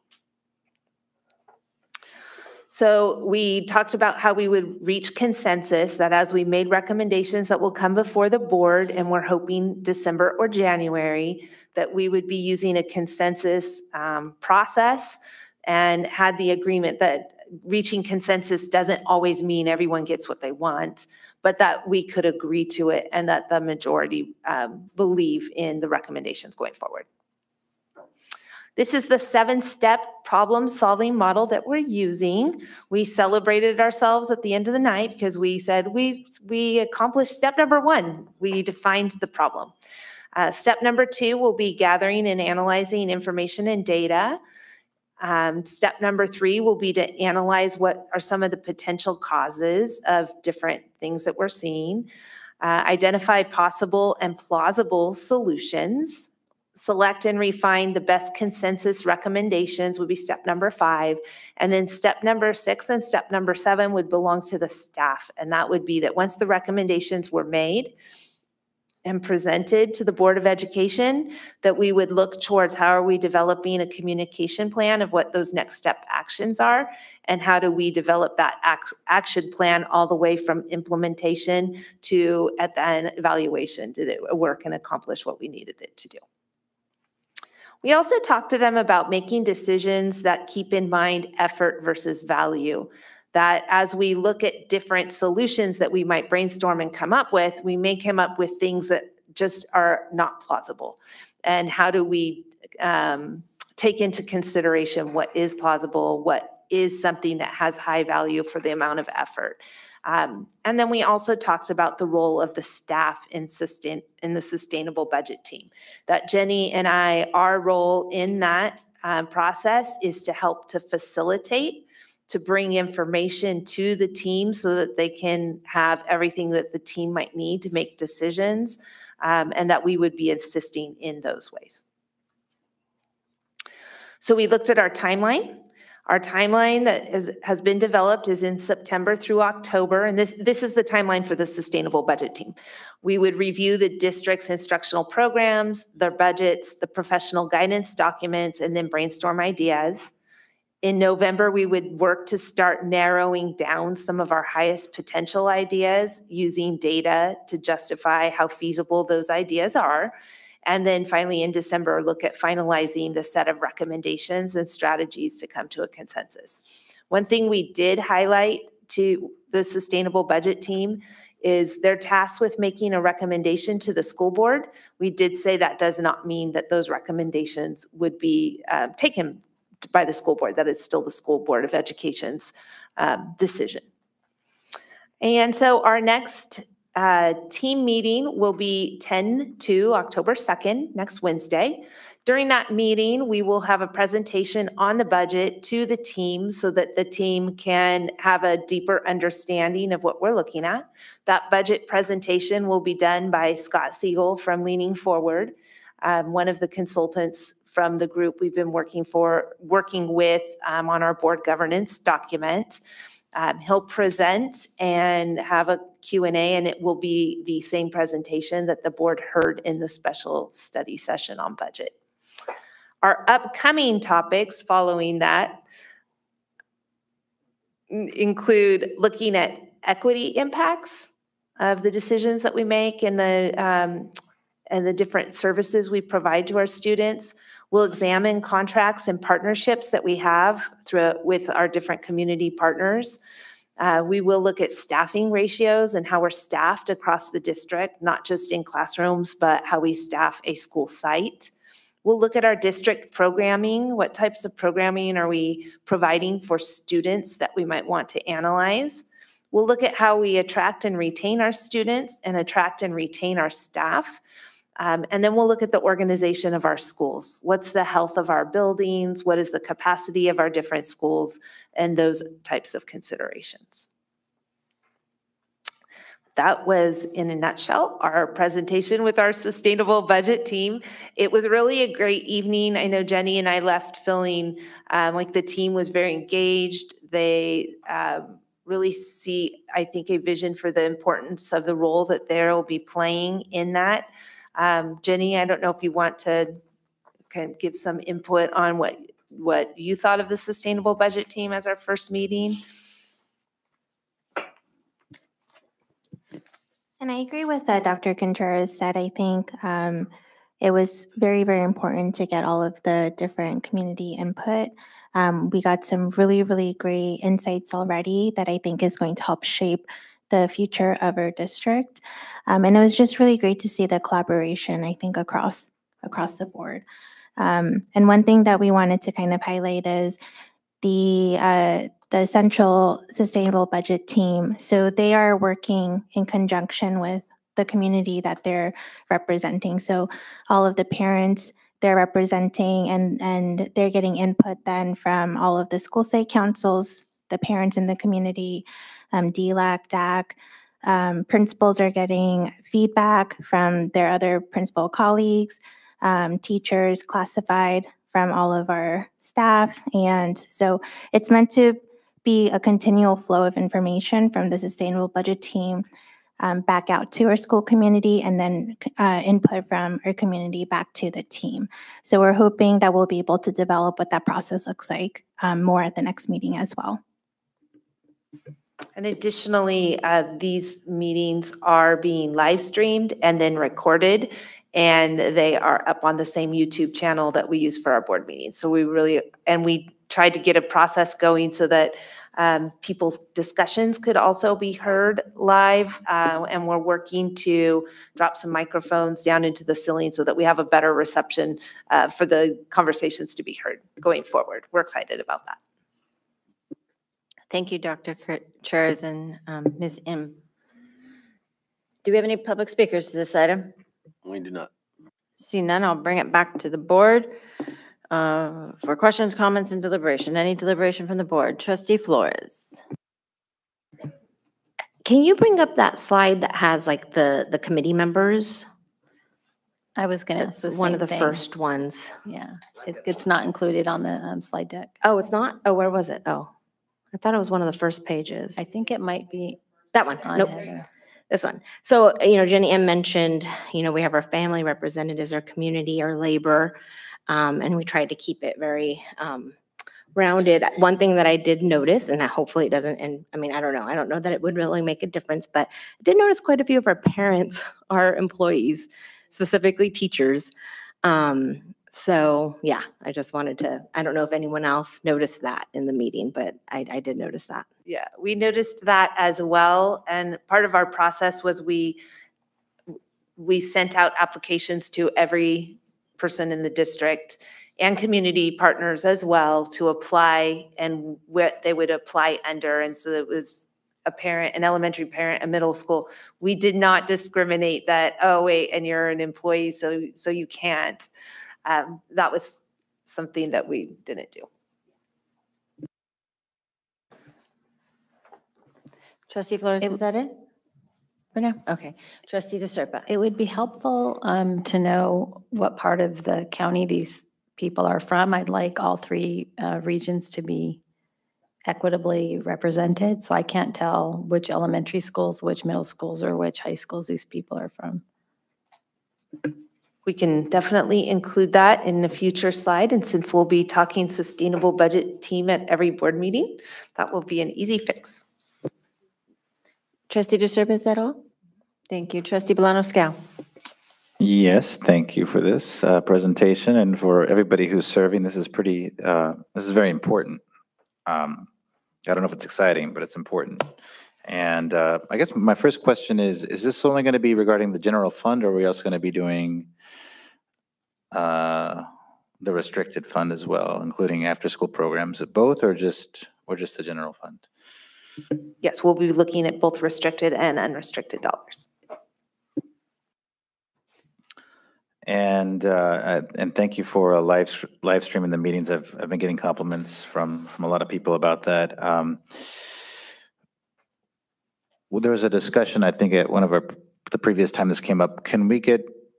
Will there be a chance, and I'm sorry if you mentioned it, it's late, will there be a chance where we get some review, so like a progress report, or rather than just the final report comes and that's it? Like, is there some place where we can build in some update along the way? I mean, I will be paying attention and I will be in touch with some of them, but it'd be cool. And maybe if there could be some presentation here even, or maybe this is it and this will continue. Yeah, this will be on every single board meeting as a standing agenda item going forward, and I'll report out the progress of the team, unless you'd like a different format and would like me to ask the sustainable budget team members to report. We just felt that might be a lot of Wednesdays for them. Yeah. Yeah, I think we need to be considerate and also of their time and their commitment there already. And I think that both you and our CBO can handle presenting us with reports, and the reports should be coming from the staff anyways, not the community members. So Trustee Bolano-Scow, anything else? Trustee Dr. Holm? Trustee Vice President Soto? Nothing else? Okay, seeing nothing else. Thank you, both of you, for your dedication. I mean, every Wednesday. Wow. You two are troopers, so thank you, Jenny. Thank you, Dr. Contreras, for all your work you're doing with this. I do believe it's a very important part of, it was something that came from this board that we really wanted to get that input from these stakeholder groups. So going into having some hard conversations. So I think we made a right decision in that direction, and I'm glad that you two are super supportive of that. And I also am hearing the feedback that you two really believe in this. So, you're not just taking marching orders from the board. So appreciate both of you. Thank you. All right, so then now I will move us on to 13.3, appointment in terms of commission members, Personnel Commission Merit Rule 13.1. This report will be presented by our Director of Classified Personnel, Ms. Shanks, and I'm sorry you're here so late.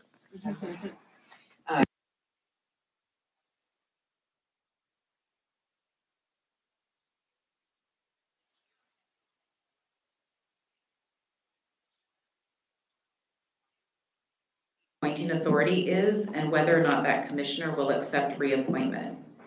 Commissioner Torres has served as the commissioner's joint appointee for the last year, completing the previous term of the previous commissioner. Her term will expire on December 1st this year, and Ms. Torres has agreed to serve another 3-year term. At the September commission meeting, Commissioners Griffin and Murillo made a motion to announce Ms. Torres' reappointment as the joint appointee. There will be a public hearing at the November commission meeting, at which point the commissioners may appoint Ms. Torres with the term to begin in December. So this item is just for information this evening. There's no action needed by the board. Thank you, Ms. Shanks. Do we have any public speakers this item? We do not. All All right, seeing none, I will bring it back to the board for questions, comments, deliberation. Any deliberation from the board on this item? Thank you, Ms. Shanks. I am so sorry.